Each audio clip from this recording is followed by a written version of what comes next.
ओम अज्ञानतिमिरान्धस्य ज्ञानाञ्जनशलाकया चक्षुरुन्मीलितं येन तस्मै श्रीगुरुवे नमः। श्रीचैतन्यमनःभीष्टं स्थापितं येन भूतले स्वयं रूप कदा मह्यं ददाति सपदान्तिकम्।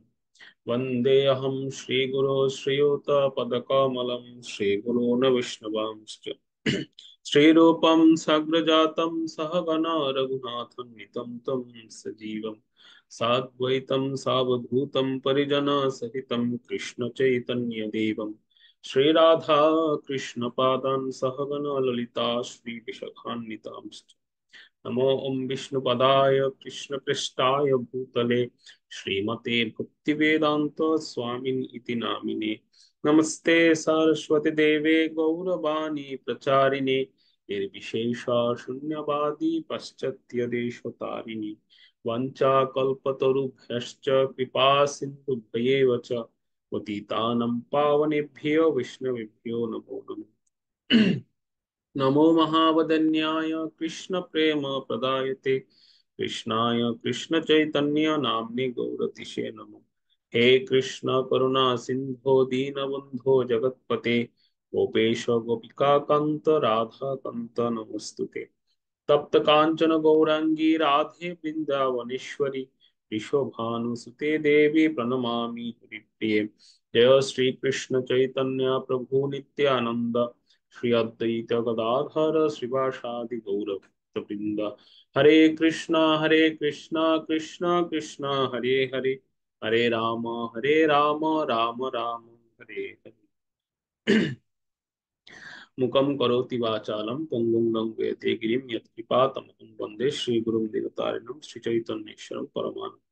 नमो विष्णुपदाय कृष्णप्रेष्ठाय भूतले श्रीमते जयपताका स्वामिन् इति नामिने। नमो आचार्यपदाय निताय गौरकथा दामोदाय हरे कृष्ण। বৈষ্ণব অ্যাসোসিয়েশনের সমস্ত ভক্ত মন্ডলী শ্রী চরণ কমল বন্দনা করছি, সকলের আশীর্বাদ ভিক্ষা করছি। আহ যেহেতু একটি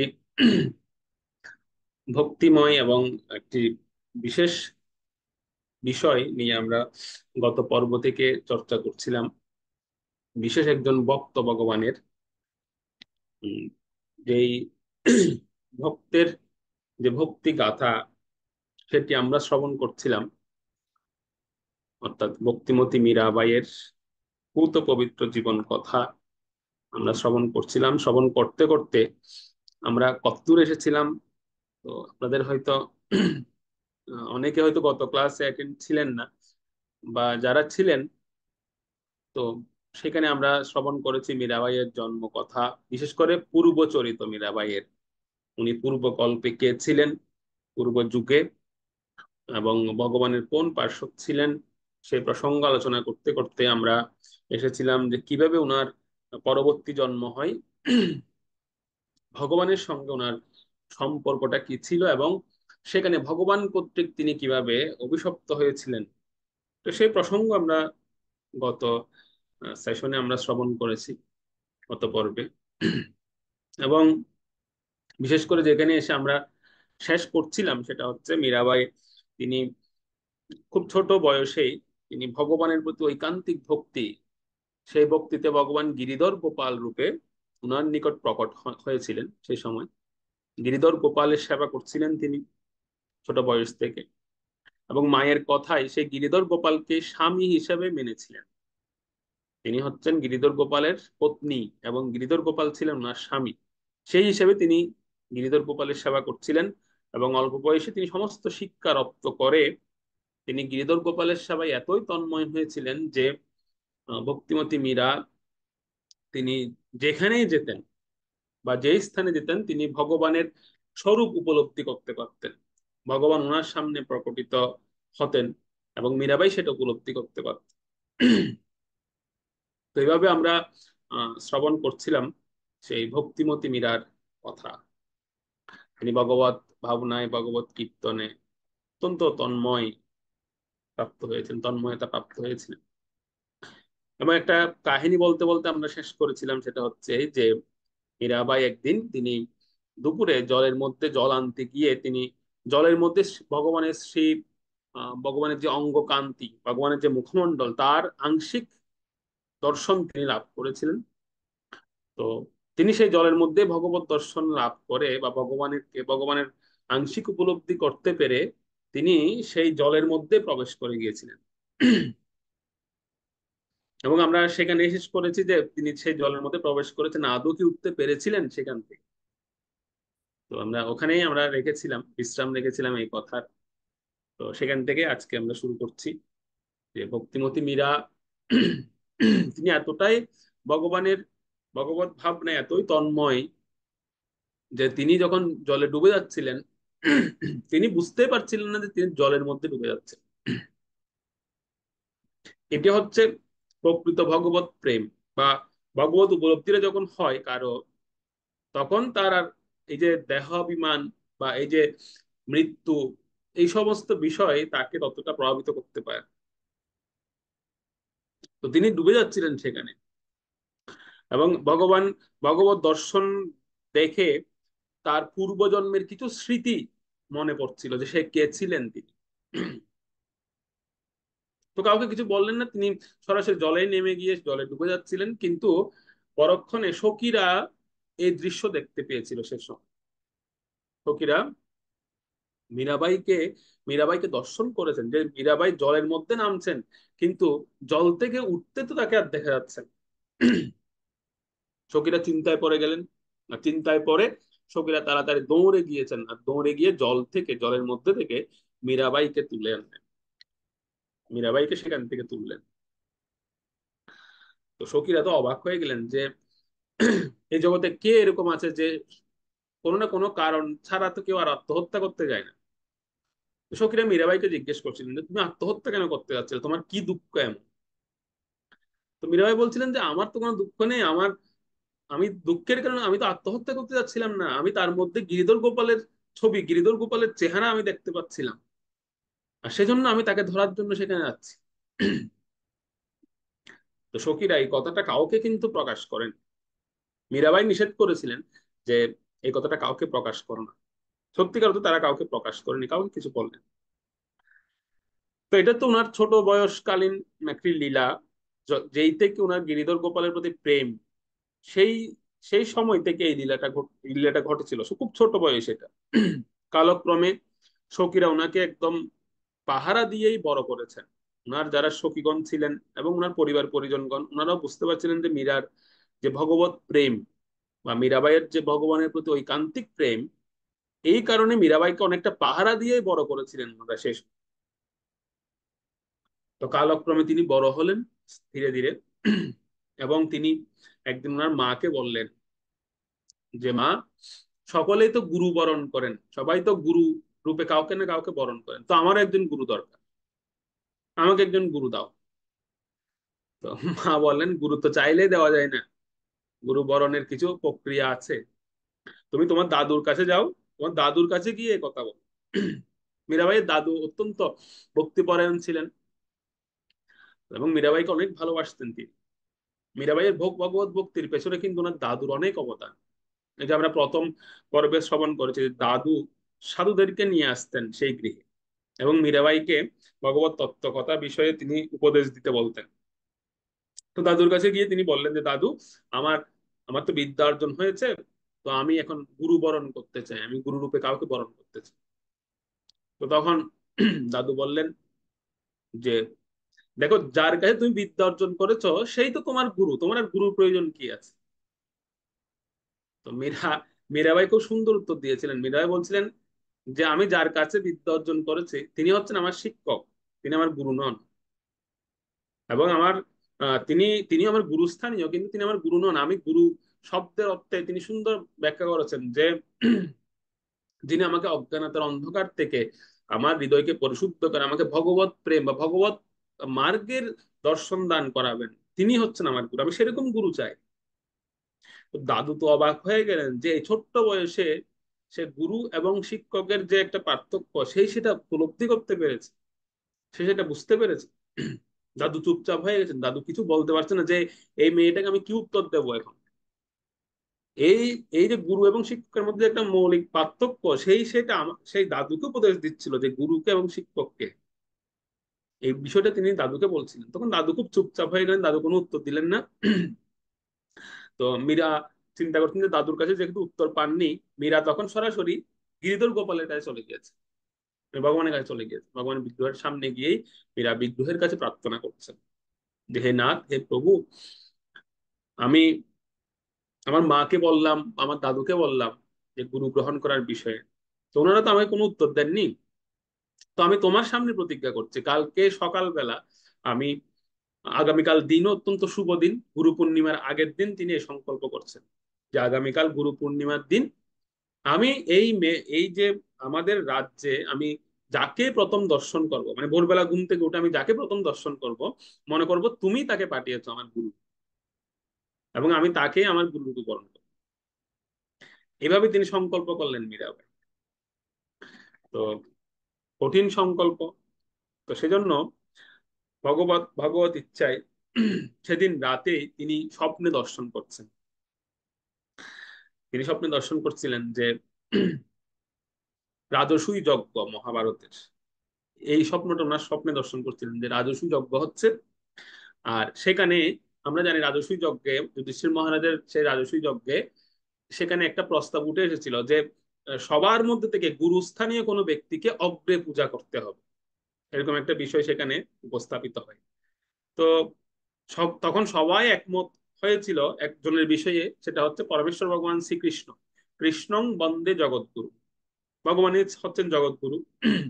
তো কৃষ্ণকেই অগ্রে পূজা করা হোক, সকলে মত প্রকাশ করেছিলেন। যেমন শিশুপাল আদি যারা ছিলেন তারা দ্বিমত করেছেন, তো তাদের দ্বিমতটা সেখানে টেকেনি। মেজরিটি ভাগ বক্তরাই, ভীষ্ম আদি, দ্রোণ আদি সকলেই বলেছিলেন যে হ্যাঁ, কৃষ্ণের যদি অগ্রে পূজা হয়, এমনকি স্বয়ং ব্যাসদেব পর্যন্ত বলেছিলেন যে হ্যাঁ, কৃষ্ণের যদি অগ্রে পূজা হয় তাতে আমার কোনো আপত্তি নেই, কারণ কৃষ্ণং বন্দে জগৎ। এই স্বপ্নটা মীরাবাই দর্শন করেন। মীরাবাই স্বপ্নটা দর্শন করেন এই জন্যই যে ভগবান মীরাবাইকে দেখাচ্ছেন যে আরে আমি আছি তোমার গুরু, তোমার আবার গুরুর প্রয়োজন কি? আমি তো জগৎ গুরু, তো তুমি আমাকেই বরণ করে নিয়ে যাও, তা আবার তোমার আবার গুরুর প্রয়োজন কি? তো মীরাবাই ওই স্বপ্নটা দেখার পরে মীরাবাই ঘুম পেয়ে গেছে। আর ঘুম থেকে উঠে মীরাবাই তখন বলছিল ভগবানকে যে না না, তুমি আমাকে যতই স্বপ্ন দেখাও, তোমাকে আমি কোনোদিন গুরু রূপে মানতে পারবো না। তুমি হচ্ছে আমার স্বামী, তোমাকে আমি স্বামী রূপে বরণ করেছি, তোমাকে আমি গুরু রূপে বরণ করতে পারবো না। ওই ওই ওই ওই উপাধি তোমাকে দিতে পারবো না, তুমি যতই জগৎ গুরু হও, তোমাকে আমি নিতে পারছি না। সুতরাং কাল আমি যেটা প্রতিজ্ঞা করেছি সেটা আমি পালন করবো। আমি কালকেই যাকে প্রথম দর্শন করব তাকে আমার গুরু রূপে বরণ করবো। তো ভগবান চিন্তা করলেন যে এই মেয়ে তো কথা শুনছে না, তো তার জন্য তো সত্যিকার অর্থে গুরু পাঠাতে হবে। তো ভগবান পরের দিন রেহদাস নামে একজন সন্তকে সেখানে পাঠিয়েছে। তো উনি আসলেন, উনাকে মীরাবাই প্রথম দর্শন করলেন এবং দর্শন করে অত্যন্ত প্রসন্ন হলেন। প্রসন্ন হয়ে তিনি ওনাকে অনুরোধ করলেন যে আপনি আমাকে শিষ্যারূপে গ্রহণ করুন। তো সেই রেহদাস তিনি মেরতায় এসে তিনি বললেন, তিনি খুব সুন্দর একটা কথা বললেন মীরাবাইকে যে মীরা, তোমার যে হ্যাঁ, তোমাকে আমি গ্রহণ করতে পারি, কিন্তু তুমি আমাকে দয়া করে তোমার মূল আচার্য হিসেবে গ্রহণ করো না। আমি তোমাকে জাস্ট শিক্ষা দিতে, তোমাকে আমি হরিনাম দিতে পারি, তোমাকে আমি মালা দিতে পারি, কিন্তু তোমার গুরু এখনো বাকি আছে। তুমি এই তোমার তোমার সঙ্গে তোমার যে গুরুর যোগ বা সংযোগ, এটা খুব, এটা এটা এটা দীর্ঘ সময় পরে তোমাদের যোগ হবে, এটা এখন হবে না। উনি মীরাকে একটি ভবিষ্যৎবাণী করলেন যে তোমার যে গুরু গ্রহণ বা গুরু বরণ এটা দীর্ঘ সময় পরে হবে। তো মীরাবাই বলছেন আমার আমার ভগবত প্রাপ্তি বা ভগবানের দর্শন এটাও দীর্ঘদিনের, আমার গুরু বরণও দীর্ঘদিনের, কেন আমাকে এত তারা বিরহ দিচ্ছেন, কেন আমাকে এরকম তারা ঘুরাচ্ছেন? তো দেহদাস তিনি বললেন যে গুরু বরণ করতে গেলে প্রথমে যে জিনিসটা প্রয়োজন সেটা হচ্ছে সাধনা করতে হবে। সাধনা ব্যতীত তুমি গুরু গ্রহণ করতে পারবে না। যেমন আমাদের আমাদের সম্প্রদায়ে আমরা দেখতে পাই যে প্রথমে পরীক্ষা নেওয়া হয়, প্রথমে শিক্ষা দেওয়া হয়, এরপরে পরীক্ষা নেওয়া হয়, তারপরে দীক্ষা হয়। তো একটা পর্যায়ে আছে গুরু গ্রহণের। আমার গুরু প্রয়োজন, আমি গুরু গ্রহণ করলাম, এটা হয় না। গুরু গ্রহণ করতে গেলে একজন শিষ্যের বা শিষ্যার অবশ্য সাধনা প্রয়োজন। তো এটা তিনি বোঝালেন মীরাবাই, এবং বুঝিয়ে মীরাবাইকে একটি মালা প্রদান করলেন, হরিনামের মালা, এবং একটি একতারা, সঙ্গে একটি একতারা দিলেন। যে আজকে থেকে তোমার যন্ত্র হচ্ছে এটি। তুমি এটি বাজিয়ে গান করবে, ভগবত নাম করবে, এবং এই মালাতে তুমি মহামন্ত্র জপ করবে। ওনাকে দান করলেন।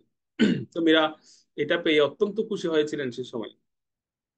মীরা চিন্তা করলেন যে সত্যিকার অর্থে একটা সেরকম একটা বস্তু তিনি প্রাপ্ত হয়েছেন, যে যে বস্তুটা বাজিয়ে তিনি ভগবত নাম করতে পারেন বা গাইতে পারেন, এই এক তারা। এবং তিনি একটি জপের মালা দান করেছিলেন।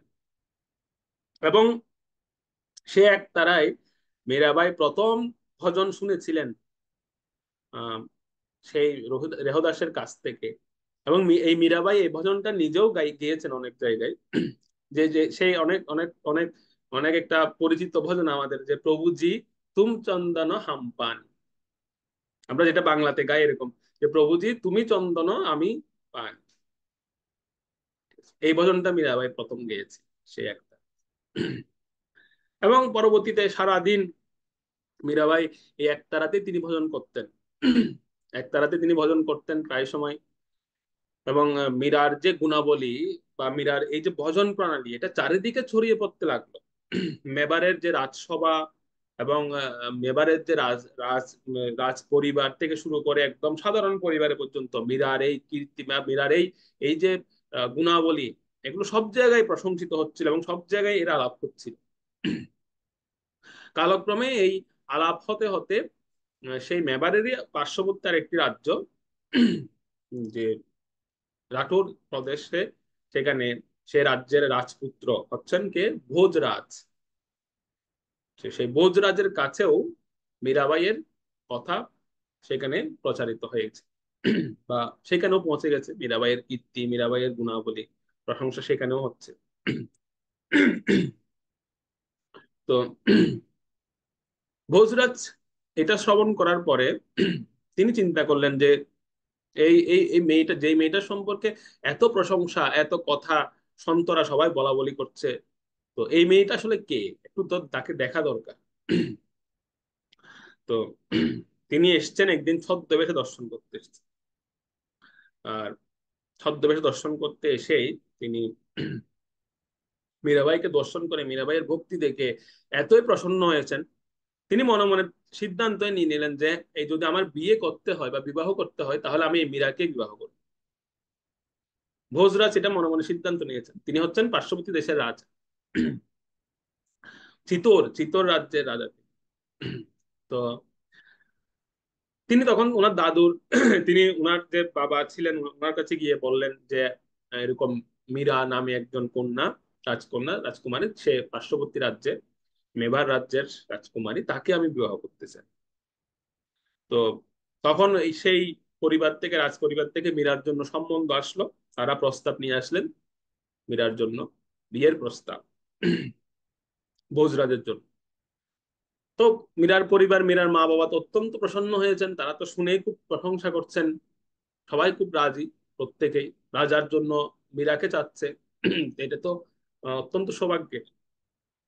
কিন্তু যখন এই সংবাদ মীরাবাইয়ের কানে আসলো, তখন মীরাবাই অত্যন্ত কষ্ট পেলেন, অত্যন্ত কষ্ট পেয়েছেন তিনি। তিনি সরাসরি দাদুর কাছে চলে গিয়ে, ওনার যে দাদু, যে বললাম যিনি ওনার ভজনে অত্যন্ত সহায়তা করতেন, সে দাদুর কাছে চলে গিয়েছেন সঙ্গে সঙ্গে। দাদুর কাছে গিয়ে বলতেন যে দাদু, আমি বিয়ে করতে চাই না, আমাকে আপনি বিবাহ দেবেন না। দাদু বলছে কেন? বলছে আপনি জানেন না, আমি তো গিরিধর গোপালকে স্বামী হিসেবে মেনে নিয়েছি। আর আমাদের সনাতন শাস্ত্রে একটা স্বামী জীবিত থাকতে কি অপর স্বামী গ্রহণ করা যায়? আপনি বলুন। দাদু দাদু কি উত্তর দেবে? দাদু তো চিন্তায় পড়ে গেছেন যে মেয়ে বলে কি। তো তখন দাদু বলছে আচ্ছা ঠিক আছে, দেখি আমি কি করতে পারি। মীরাবাইকে আশ্বাস দিয়ে দাদু চলে গেল। কিন্তু পক্ষান্তরে কি হলো, কালক্রমে দাদু কয়েকদিনের মধ্যে অসুস্থ হলেন দৈবক্রমে, এবং অসুস্থ হয়ে তিনি দেহ রাখলেন। যেটা মীরাবাইয়ের জন্য অত্যন্ত একটি দুঃখদায়ক এবং অত্যন্ত বিপজ্জনক ঘটনা ঘটলো। যে যিনি মীরাবাইকে আজীবন সাপোর্ট করে গিয়েছেন, সহযোগিতা করে গিয়েছেন ভজনে, সেই দাদুই আজকে দেহত্যাগ করেছেন। মীরা অত্যন্ত কষ্ট পেয়েছেন এই ঘটনায়। তাহলে আমাকে এখন, এখন এই যে বিয়ের প্রস্তাব আসছে তখন, তো যেটা হয়তো তিনি চেয়েছিলেন দাদুকে দিয়ে সমাধান করবেন, দাদুকে দিয়ে সেটাকে, সেই প্রস্তাবটাকে নাকচ করবেন, কিন্তু সেই দাদুই তো চলে গিয়েছেন। এখন মীরার জীবনে আর কি আছে? মাকে তো বোঝালে বুঝবে না। মাকে যদি বলতেন, মাকে গিয়ে যদি মীরাবাই কখনো বলতেন যে না আমি বিয়ে করবো না, তখন মা খুব রেগে যেতেন। হ্যাঁ, বিয়ে করবি না মানে কি? তো মীরার অত্যন্ত কষ্ট হচ্ছিল সেই সময়। তো তিনি চিন্তা করলেন যে যখন কেউ নেই আমার এই কষ্ট বোঝার, তো যাকে আশ্রয় করে আমি আহ, ভগবত ভজন করছি, বা যাকে নিয়ে, যার কাছে আমি আমার সম্পূর্ণভাবে সমর্পিত হয়েছে, তার কাছে গিয়ে আমি বলি এই কষ্টের কথা। তিনি হচ্ছেন কে? তিনি হচ্ছেন মীরার গিরিধর গোপাল। মীরা সরাসরি গিরিধর গোপালের কাছে চলে গিয়েছে, গিয়ে ভগবানকে কটাক্ষ করে বলছেন, যেটাকে আমাদের শাস্ত্রে ব্যাজস্তুতি বলা হয়। ব্যাজস্তুতিটা কিরকম? যে কটাক্ষ করে ভগবানকে বলা। ভগবানকে কটাক্ষ করে তখন তিনি বলছিলেন যে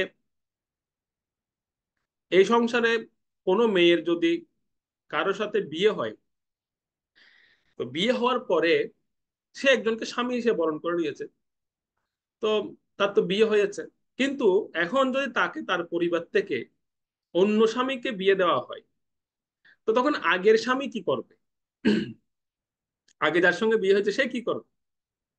সে দৌড়ে গিয়ে তার স্ত্রীকে রক্ষা করবে, যে সে গিয়ে বলবে যে আরে না না, ওর সঙ্গে তো আমার বিয়ে হয়েছে, ওকে কেন আবার এখন অন্য জায়গায় বিয়ে দিচ্ছ? তো তুমি কেমন স্বামী আমার? তুমি সারাদিন এভাবে দাঁড়িয়ে থাকো, এখন আমাকে দেখো অন্যজনের সঙ্গে বিয়ে দিতে যাচ্ছে, আর জোরপূর্বক, তাও আমার মতের বিরুদ্ধে বিয়ে দিতে যাচ্ছে, অথচ তুমি একটা কথাও বলছো না, তুমি কোনো প্রতিবাদও করছো না। তুমি একবার গিয়ে তো বলতে পারো যে না, ওর সঙ্গে আমার বিয়ে হয়েছে, ওকে অন্য কোথাও বিয়ে দেবেন না আপনারা। এটা তো এই জগতের স্বামীরা করে, তুমি কি তাদের থেকে একটু শিখতে পারো না?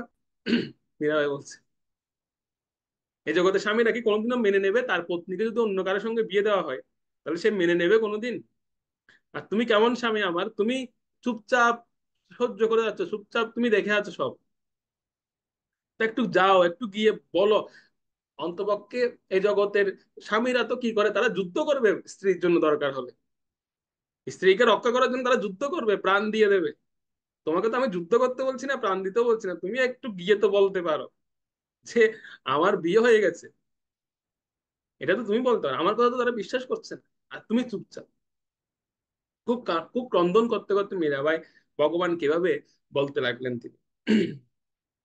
তো এইদিকে ভোজরাজ তিনি প্রায় সময় ছদ্মবেশে এসে মীরাবাইকে দর্শন করতেন, প্রায় সময়। আর মীরাবাইয়ের যে সুমধুর কণ্ঠ, এই কণ্ঠে কীর্তন শুনে ভোজরাজ সত্যিকার অর্থে তিনি অনেক দিব্যভাবে চলে যেতেন। অর্থাৎ যিনি মীরাবাইকে বিবাহ করতে যাচ্ছিলেন, তিনি মীরাবাইয়ের প্রতি আরো আকৃষ্ট হচ্ছিলেন, এবং মনে মনে সিদ্ধান্ত নিয়ে নিয়েছেন যে বিবাহ যদি করতে হয় আসলে একেই করো। তো মীরাবাই কি করতেন? মীরাবাই জানতেন যে এরকম ভোজরাজ বা ওনার শ্বশুর বাড়ির পক্ষের লোক ওনাকে ছদ্মবেশে এসে দেখতে আসে। সেজন্য উনি কি করতেন, মুখে কালি মেখে রাখতেন সবসময়। মুখে একদম পুরো কালি মেখে তিনি ভগবানের সামনে বসে থাকতেন, যে দেখুক আমাকে, তারা তো আমার রূপটাকে পছন্দ করে, তো আমার রূপটা কেমন একটু দেখাই তাদের। তো একদিন তিনি এরকম আহ, এরকম কালি মেখে ভগবানের সামনে কীর্তন গাচ্ছিলেন, আর ওদিকে ভোজরাজ এসে পেছনে দাঁড়িয়ে ওনার গান শুনছিলেন। তো হঠাৎ করে মীরাবাই পেছন ফিরে দেখলেন যে ভোজরাজ তিনি দাঁড়িয়ে আছেন। আর মীরাবাই তো ওনাকে দেখেই চিনতে পেরেছেন যে ইনি হচ্ছেন ভোজরাজ, যার সঙ্গে মীরাবাইয়ের বিয়ের কথা ঠিক হচ্ছে, বিয়ের কথা চলছে। সঙ্গে সঙ্গে মীরাবাই ভোজরাজকে বলছে, আচ্ছা আপনি কেমন রাজপুরুষ, আপনি কেমন রাজা, একজন বিবাহিত নারীকে আবার বিয়ে করতে যাচ্ছেন, আপনি কেমন রাজা? তো তখন ভোজরাজ মীরাবাইকে বলছিলেন যে এটা তোমার কথা তো আমি বুঝতে পারছি না, বিবাহিত মানে তোমার কি বিয়ে হয়েছে না? মীরাবাই বলছে, হ্যাঁ আমার বিয়ে হয়েছে, আমার খুব ছোট বয়সে বিয়ে হয়ে গেছে। আর আপনি আমাকে বিয়ে করতে যাচ্ছেন, আপনি কিন্তু আমার দ্বিতীয় বর হবেন, প্রথম বর হতে পারবেন না কোনোদিন। অর্থাৎ আমার দ্বিতীয় বিয়ে হবে। তো বজরা জিজ্ঞেস করছেন, তোমার কে, তোমার স্বামী, স্বামী কে তোমার? মীরা বলছেন, এই গিরিধর গোপালকে দেখতে পাচ্ছেন না, ইনি হচ্ছেন আমার স্বামী। তো এইটা শ্রবণ করে, সাধারণত এটা যদি কেউ শ্রবণ করে মানে প্রথম অবস্থায়, তার খুব হাসি পাবে যে ভগবানকে স্বামী হিসেবে মানছেন। বজরাজও খুব হাসলেন তখন, ও তুমি ভগবানকে স্বামী হিসেবে মানো, ঠিক আছে, তাতে আমার কোনো অসুবিধা নেই, আমি তোমাকে দ্বিতীয় বিয়ে করতে রাজি আছি। বজরাজ বলছে, তাতে আমার কোনো কষ্ট হবে না। তো মীরাবা বলছে, আরে কাকে কি বোঝাচ্ছি, এই তো দেখি এই তো পুরো উল্টো, এই তো আমাকে দ্বিতীয়বার বিয়ে করতে যাচ্ছে। বজরাজ অত্যন্ত ভাবাবিষ্ট হয়ে গেলেন এই মীরাবাইয়ের এই গুণ দেখে, যে ভগবানকে প্রতিরূপে মানা, একটা বিগ্রহকে প্রতিরূপে মানা, এটা তো সাধারণ সাধারণ কোনো ব্যক্তির মধ্যে এরকম কোয়ালিটি থাকতে পারে না। নিশ্চয়ই মীরাবাই অত্যন্ত উন্নত ভক্ত, সেজন্য তিনি ভগবানকে প্রতিরূপে মানছেন। বজরাজ অত্যন্ত আরো বেশি আকৃষ্ট হলেন মীরাবাইয়ের প্রতি। তো তখন বজরাজ একটু মজা করে মীরাবাইকে বলছিলেন, আচ্ছা তো তোমার সাথে যে ভগবানের বিয়ে হয়েছে, এটা কি কেউ দেখেছে, কেউ সাক্ষী আছে, সাক্ষী দিতে পারবে তুমি? কারণ বিয়ে হলে তো সাক্ষী থাকে, তো তোমাদের বিয়ের কোনো সাক্ষী আছে কি? তো মীরাবাই তখন চিন্তা করেছে, আসলে তো ঠিক কথা, আমাদের বিয়ে তো কোনো কেউ সাক্ষী ছিল না, এটা তো ঠিক। এখন সাক্ষী কাকে বলবো? মীরাবাই বললেন, না, আমাদের বিয়েতে কোনো সাক্ষী ছিল না। আচ্ছা, বজরাজ বললেন, এই জন্যই তো কেউ স্বীকার করছে না তোমাদের বিয়েটা, কেউ মেনে নিচ্ছে না। বিয়েতে সাক্ষী থাকতে হয়, সাক্ষী না থাকলে তো বিয়ে কেউ মেনে নেন না, বিয়ে বিয়ে কেউ মেনেও নেবে না। যেমন আমাদের মানুষদের মধ্যে দেখবেন অনেক সময় একটা বড় প্রবণতা আছে এটা আমাদের মধ্যে, যে যদি কোনো কিছু আমরা না দেখলে বিশ্বাস করি না, দেখলে তারপর আমরা বিশ্বাস করি। কোনো কিছু শুনে কিন্তু আমরা অনেক সময় বিশ্বাস করি না, যতক্ষণ না দেখবো ততক্ষণ আমি এটা বিশ্বাস করবো না, এরকম একটা প্রবণতা আমাদের মধ্যে আছে। তো তখন বজরাজ মীরাবাইকে এই জিনিসটা বোঝাচ্ছেন যে দেখো, তুমি যতই বলো না কেন তোমার সঙ্গে গিরিধর গোপালের বিবাহ হয়েছে, তোমাদের বিয়ে হয়েছে, এটা তো কেউ মানবে না, কারণ তোমাদের তো কোনো সাক্ষী নেই, কেউ তো দেখেনি সেটা, সাক্ষী তো প্রয়োজন আছে বিয়েতে। না দেখলে তো কোনো কিছু মানে না কেউ। তো মীরা বললেন, কেউ কিছু মানুক আর না মানুক, এটা আমি কোনো পরোয়া করি না, বা এটাকে কোনো আমি গ্রাহ্য করি না। কিন্তু আপনাকে আমি বলে দিচ্ছি, আপনি আমাকে বিয়ে করার জন্য কৌশল অবলম্বন করছেন, তো আপনাকে আমি বলে দিই যে কোনো গৃহস্থ ধর্মের নিয়ম কানুন আমি মানতে পারবো না যদি আপনি আমাকে বিয়ে করেন। যে কোনো গৃহস্থ ধর্মের নিয়ম কিন্তু আমি মানতে পারবো না। যেমন যেমন স্বামীর জন্য রান্না করা, তারপর আরো যা যা করণীয় গৃহস্থ ধর্মের নিয়ম, গড়দর গুছিয়ে রাখা, এসব এসব কিন্তু আমার দ্বারা হবে না, আমি বলে দিচ্ছি, কারণ আমি সারাক্ষণ গিরিধর গোপালের সেবা করবো। সুতরাং আপনি আমাকে বিয়ে করে কিন্তু ঠকবেন। তার চেয়ে বরং ভালো হয় আপনি কোনো রাজকুমারী দেখে ভালো থেকে বিয়ে করুন, তাতে অনেক ভালো হয়। ভোজরাজ তখন বলছে যে তোমাকে কিছু করতে হবে না, সবকিছু আমি করব, তুমি শুধু আমার সঙ্গে গেলেই হবে, তোমার কোনো কিছু করার দরকার নেই, আমি তো তোমাকে নিয়ে যেতে যাচ্ছি, তুমি কি করবে না করবে ওটা ওটা দেখার আমার অত ইয়ে নেই, ইচ্ছে নেই। তো তখন মীরাবাই একটা কঠিন কথা বললেন ভোজরাজকে। তিনি বললেন যে আপনি হচ্ছেন রাজা, আপনি আমাকে জোরপূর্বক বিয়ে করতে পারেন, কিন্তু মহারাজ, আমি একটা কথা আপনাকে বলে রাখি, সেটা হচ্ছে কি যে আপনাকে আমি কোনো প্রকার সুখ দিতে পারবো না, গৃহস্থ ধর্মের তো নয়, এবং একজন একজন একজন পতি তার পত্নীর কাছ থেকে যা আশা করেন সেরকম কোনো সুখ আমি আপনাকে দিতে পারবো না। আপনি মহারাজ, আপনি আমাকে বিয়ে করতে পারেন।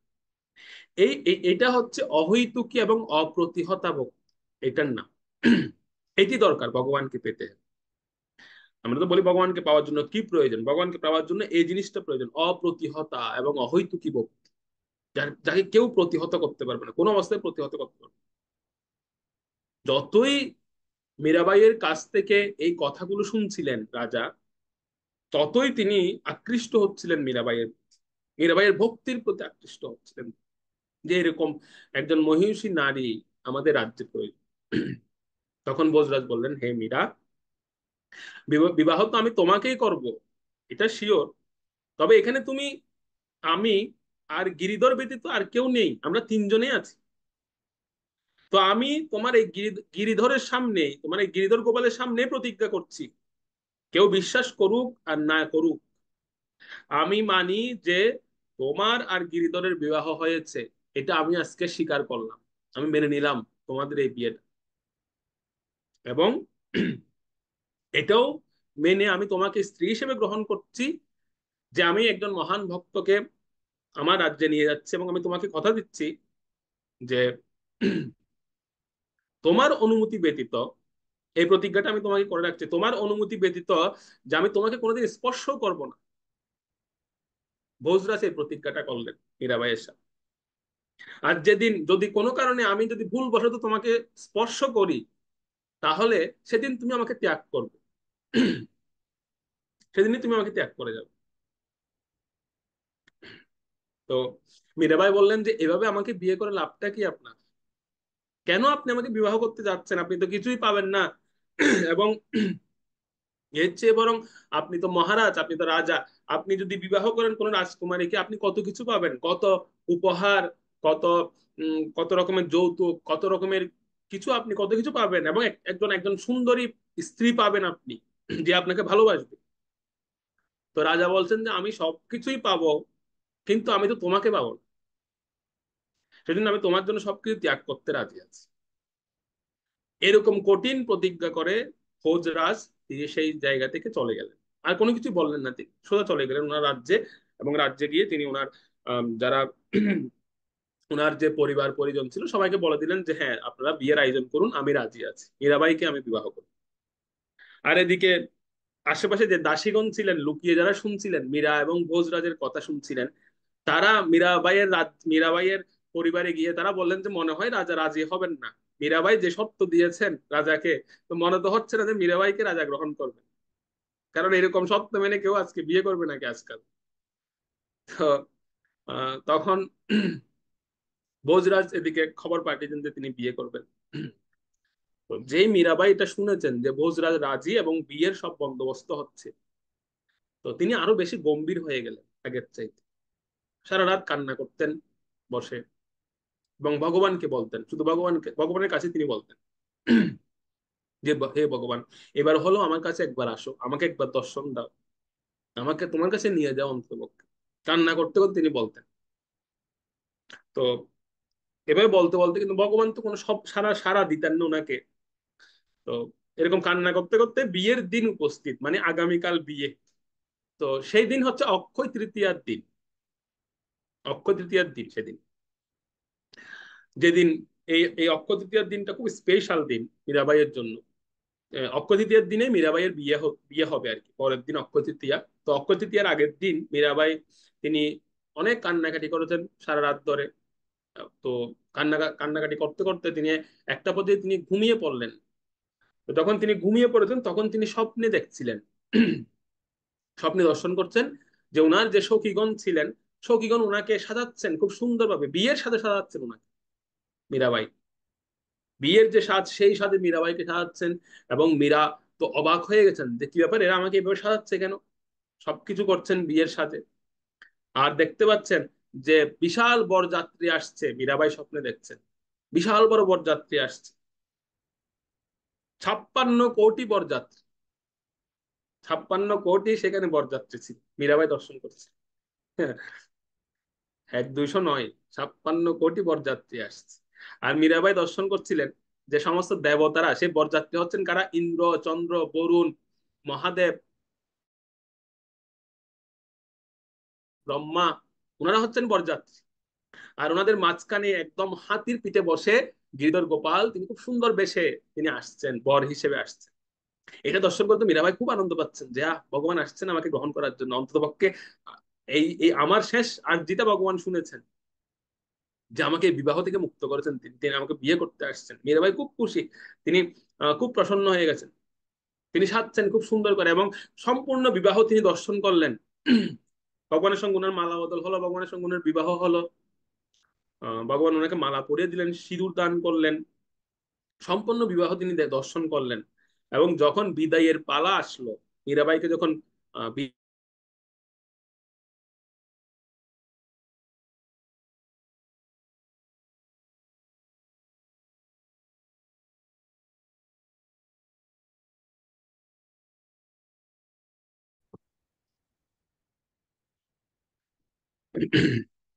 তো আমরা আহ, যেটা শ্রবণ করছিলাম, যে স্বপ্নে মীরাবাই দর্শন করছিলেন ওনার গিরিধর গোপাল তিনি প্রকট হয়েছেন, এবং ওনার সঙ্গে মীরাবাইয়ের পূর্ণাঙ্গ বিবাহ তিনি দর্শন করলেন। করতে করতে একটা পর্যায়ে যখন বিদায়ের পালা আসলো, সেই বিদায়ের পালায় তিনি দর্শন করলেন যে সবাই খুব কান্না করছিল, সকলে সেখানে খুব কান্না করছিল, মীরাবাই চলে যাবেন। তিনি বিদায় নিচ্ছেন, যেরকম কন্যা বিদায়ের সময় আমরা দেখতে পারি যে মা বাবারা সেখানে ক্রন্দন করেন বা তার আত্মীয় স্বজনেরা ক্রন্দন করেন। তো মীরাবাই দর্শন করছিলেন যে সকলেই খুব ক্রন্দন করছিলেন সেখানে। তো সকলে প্রত্যেকের ক্রন্দন করে, কিন্তু আশ্চর্যের বিষয় হচ্ছে মীরাবাই তিনি হাসছিলেন শেষ, তিনি হাসছেন, বাকিরা সবাই ক্রন্দন করছে, তো তিনি হাসছেন, খুব খুশি। তো এবং সবাইকে তিনি সান্ত্বনা দিচ্ছেন সে সময়, যে তোমরা কান্না করছো কেন, আরে আমার যিনি স্বামী তিনি কে সেটা দেখো আগে, কান্না করার কি আছে, আমার যিনি স্বামী তিনি হচ্ছেন জগৎপতি, তিনি জগদীশ্বর, তিনি, ওনাকে আমি স্বামী রূপে পেয়েছি, তাদের কান্না করার কি আছে। এবার সবাইকে সান্ত্বনা দিচ্ছেন। তো তিনি এরকম দর্শন করছেন। আসলে এই ঘটনাটা স্বপ্ন নয়, এইটাই হচ্ছে বাস্তব, এটা বাস্তব, এটা স্বপ্ন নয়। মা যখন উনাকে ঘুম থেকে ডাকতে গেলেন, মীরাবাইয়ের মা, মীরাবাইয়ের মা দর্শন করলেন যে মীরাবাইয়ের হাতে হলুদ লাগানো। তার মানে একটা মেয়ের যখন বিয়ে হয় তার হাতে তো হলুদ লাগানো হয়, গায়ে হলুদ হয়, বা তাকে বিভিন্নভাবে শৃঙ্গার করা হয়। তো মীরাবাইয়ের মা একটা মেয়ের বিবাহের সমস্ত লক্ষণ, মানে বিবাহিত একটা মেয়ের সমস্ত লক্ষণ মীরাবাইয়ের অঙ্গে দর্শন করলেন। তো মা তো খুব অবাক হয়ে গেছেন, এবং মা সখীদেরকে ডেকে জিজ্ঞাসা করছেন যে এরকম অবস্থা কে করেছে আমার মেয়ের, তার তো এখনো বিয়েই হয়নি, আরে তার শীতে সিঁদুর, তাকে তার পরনে সব বিবাহের অলংকার, এ সমস্ত কিছু কে দিয়েছে তাকে। মীরাবাই তো খুব আনন্দে আছেন তিনি। তো সখীরা বলছেন যে আমরা তো জানি না এইসব বিষয় কিভাবে ঘটেছে বা এইসব ঘটনা কিভাবে ঘটলো। তো তখন মা বলছেন তাড়াতাড়ি তাকে স্নান করিয়ে তাকে বিবাহ মণ্ডপে নিয়ে আসো, আজকে তার বিয়ে, আর সে এখনো পর্যন্ত ঘুমাচ্ছে। তো তখন সখীরা সকলে মীরাবাইকে স্নান টান করিয়ে নিয়ে যাচ্ছে। মীরাবাইয়ের কোনো কোনো সেই দিকে কোনো মানে বাহ্য কোনো ওনার জ্ঞান নেই, উনি তো আনন্দে বিভোর, ভগবানের সঙ্গে ওনার বিয়ে হয়েছে, ভগবান ওনাকে গ্রহণ করেছেন, ভগবান ওনার ডাক শুনেছেন, উনি আনন্দে বিভোর আছেন। তো মীরাকে যখন মা জিজ্ঞেস করলেন পরবর্তীতে, মীরা সবকিছু বললেন যে মা আমার বিয়ে হয়ে গেছে। তো এবং আমার বিয়ের বরযাত্রী কত জানো, মীরাবাই বলছেন আমার বিয়ের বরযাত্রী হচ্ছে 56 কোটি বরযাত্রী, আমার বিয়ের বরযাত্রী সমস্ত দেবতারা এসেছিল সেখানে, আর বর হচ্ছেন স্বয়ং ব্রজনাথ।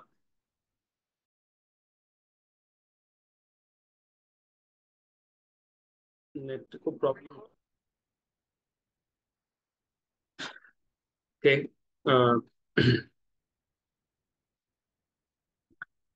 তো মীরাবাই এভাবে তিনি মাকে বলতে শুরু করেছেন, এবং মাকে বলছিলেন আহ সেইভাবে মাকে খুব সুন্দরভাবে তিনি বোঝাচ্ছিলেন যে মা আমার বিয়ে স্বয়ং ভগবানের সঙ্গে হয়েছে, এবং ভগবান আমাকে গ্রহণ করেছেন, এই কথা তিনি মাকে বলছিলেন সে সময়। তো মা তো এটা বিশ্বাস করতেন না। মা মা বারবারই বলছিল যে এই মেয়েটা সব উল্টাপাল্টা বলছে, বা এই মেয়েটা যা বলছে সেটা ঠিক নয়, সেটা ভুল বলছে। তো পরবর্তীতে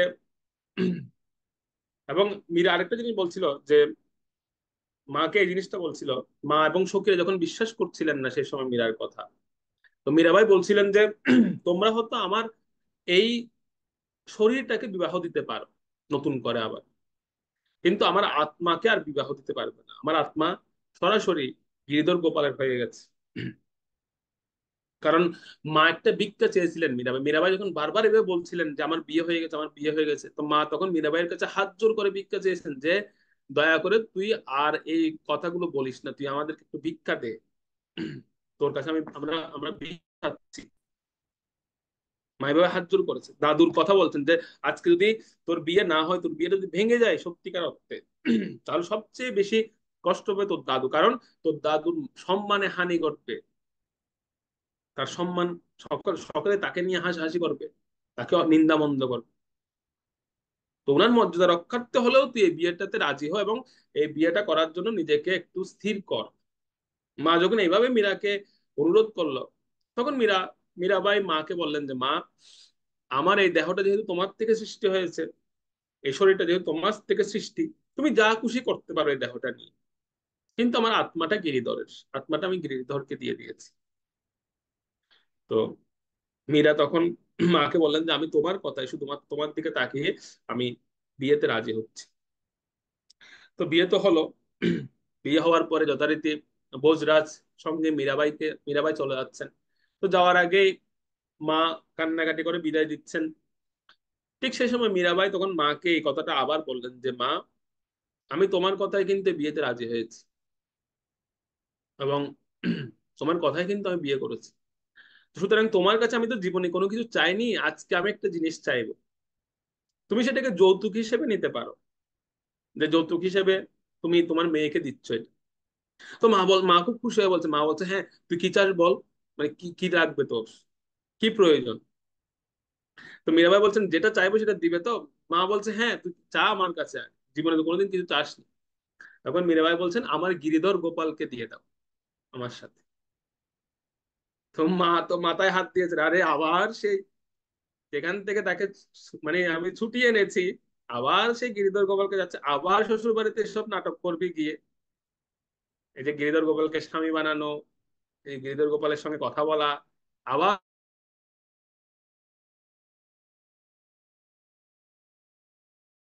আনন্দে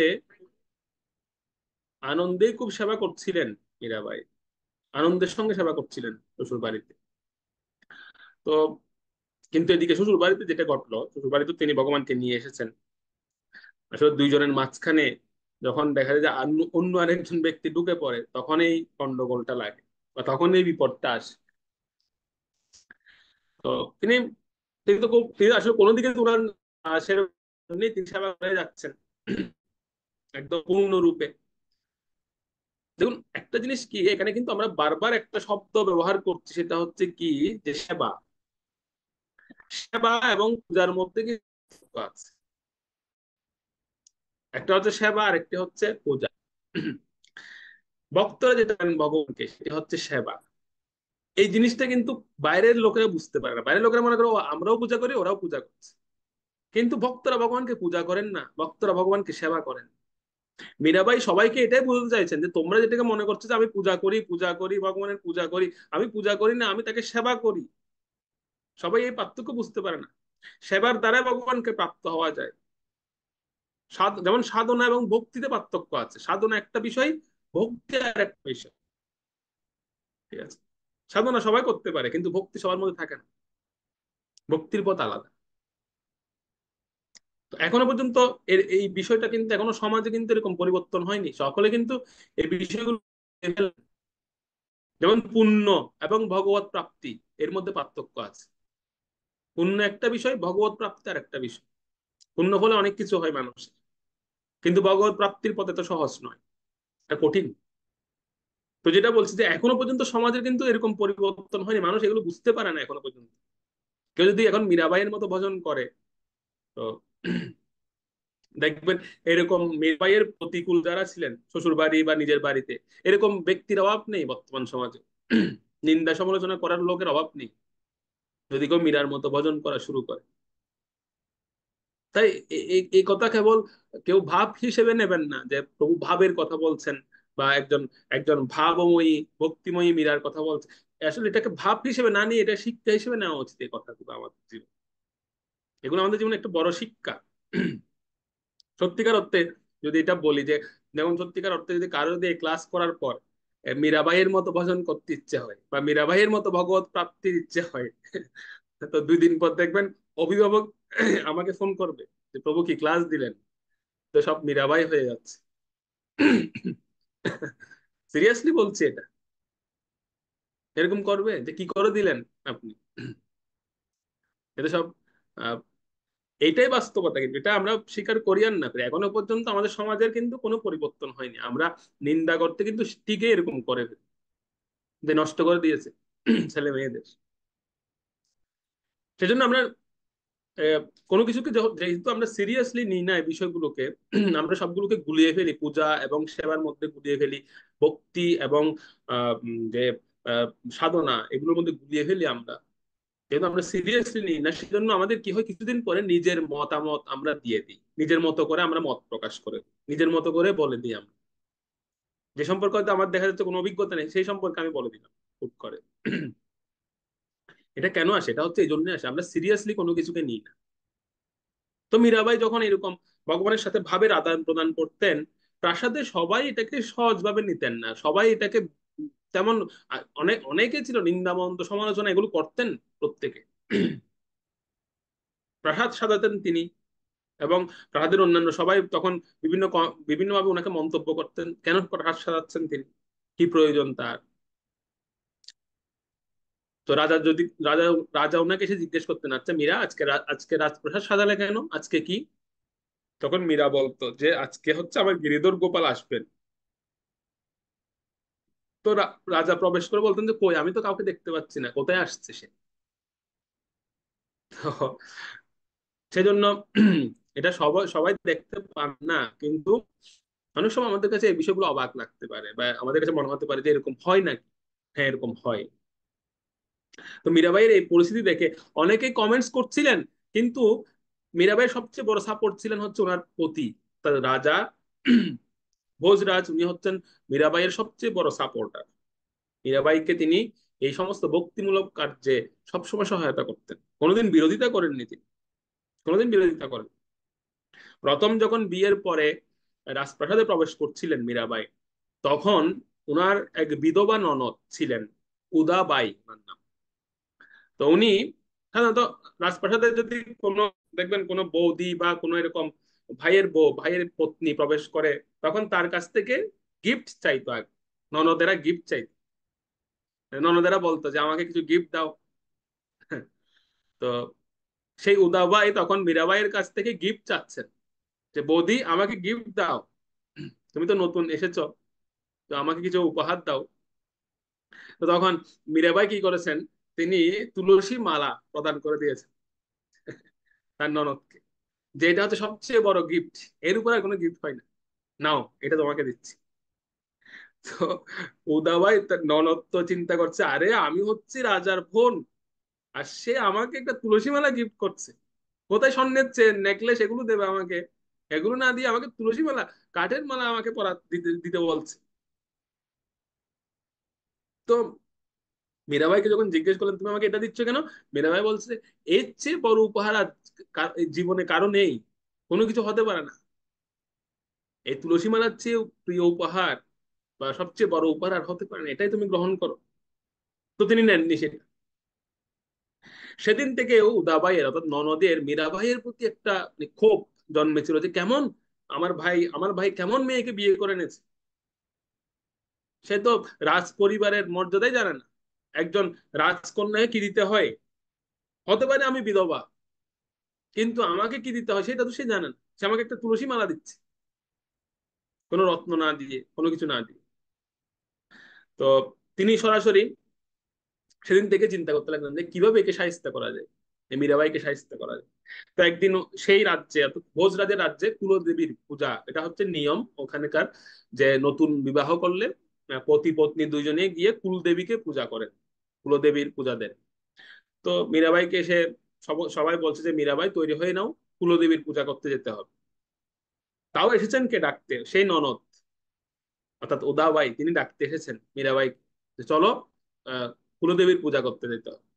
তো মীরাবাই তখন গিরিধর গোপালের সেবা করছিলেন। তো তিনি তখন বলছেন যে আমি তো এখন যেতে পারবো না, তোমরা যাও, তোমরা পূজা করো। তো ননদ বলছে, আরে এটা কি বলছো, এটা কত বড় অমঙ্গলের কথা তুমি বলছো, যে কুলদেবীর পূজা করবে না, কুলদেবীর পূজা না করলে কি হয় জানো? মীরাবাই বলছে কি হয়? তো উদাবাই বলছে যে কুলদেবীর পূজা না করলে তার স্বামী মারা যায়। তখন মীরাবাই জিজ্ঞেস করছে যে তুমি কি পূজা করেছো? তো ননদ বলছে হ্যাঁ আমি পূজা করেছি। তখন মীরাবাই বলছে তাহলে তোমার স্বামী মারা গেল কেন? তো তখন ননদ বলছে আরে, ভাইয়ের কাছে গিয়ে বিচার দিল, যে ভাই তুমি এটা কাকে বিয়ে করে এনেছো, তাকে আমি কুলদেবীর পূজা করতে ডাকছি, আর সে পূজা না করে সে আমাকে উল্টো বলছে যে আমি পুজো করেছি, তারপর আমার স্বামী মারা গেছে, সুতরাং সে পূজা করবে না। এরকম বৈরী পরিবেশের মধ্যে ছিল মীরাবাই, বৈরী পরিবেশ। অনেকে প্রশ্ন তুলতে পারেন যে আসলে মীরাবাইয়ের জীবনে আমরা এরকম বৈরী পরিবেশ দেখতে পাই, আসলে এইরকম বৈরী পরিবেশে টিকে ছিলেন কিভাবে তিনি। তো এটা আমাদের জন্য একটা বড় শিক্ষা।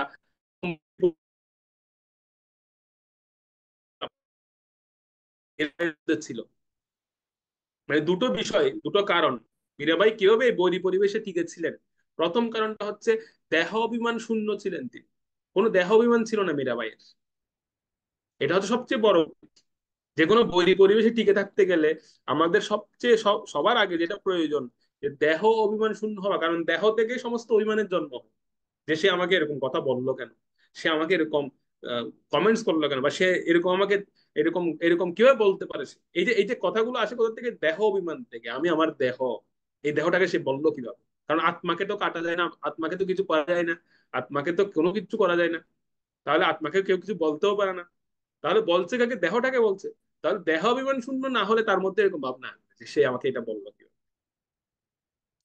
মীরাবাই সর্ব আগ্রে মীরাবাইয়ের যে সবচেয়ে বড় কোয়ালিটি ছিল সেটা হচ্ছে দেহ অভিমান শূন্য ছিলেন। আর দ্বিতীয় কারণটা হচ্ছে ভোজরাজের অর্থাৎ ওনার স্বামীর পূর্ণাঙ্গ প্রেম এবং সহমত। তো ভক্তিতে আমাদের এই দুটো জিনিস খুব প্রয়োজন, নিজের দেহাভিমান শূন্য হওয়া এবং এমন একজন ব্যক্তির সহায়তা প্রয়োজন, বা এমন একজন ব্যক্তির সাপোর্ট প্রয়োজন, যার কাছে সবকিছু খুলে বলা প্রয়োজন, আসলে যার কাছে সবকিছু শেয়ার করা প্রয়োজন, এবং যার কাছ থেকে আমি সম্পূর্ণরূপে সাপোর্ট পাবো। এই দুটো জিনিস যদি কারোর মধ্যে কারো থাকে, তাহলে সে যতই পরিবেশ তার আসুক না কেন, সে তাকে কেউ টলাতে পারবে না সেখানে। মীরাবাইকে কেউ টলাতে পারতেন না। তো মীরাবাই তো সেখানে অত্যন্ত নিষ্ঠাভরে তিনি গিরিধর গোপালের সেবা করছেন। এবং সেই মেবার রাজ্যে সাধু সন্তদের আগমন হওয়া শুরু হলো। সাধু সন্তরা আসছিলেন সেখানে, প্রচুর পরিমাণ সাধু সন্তের সমাগম হতে লাগলো সেখানে।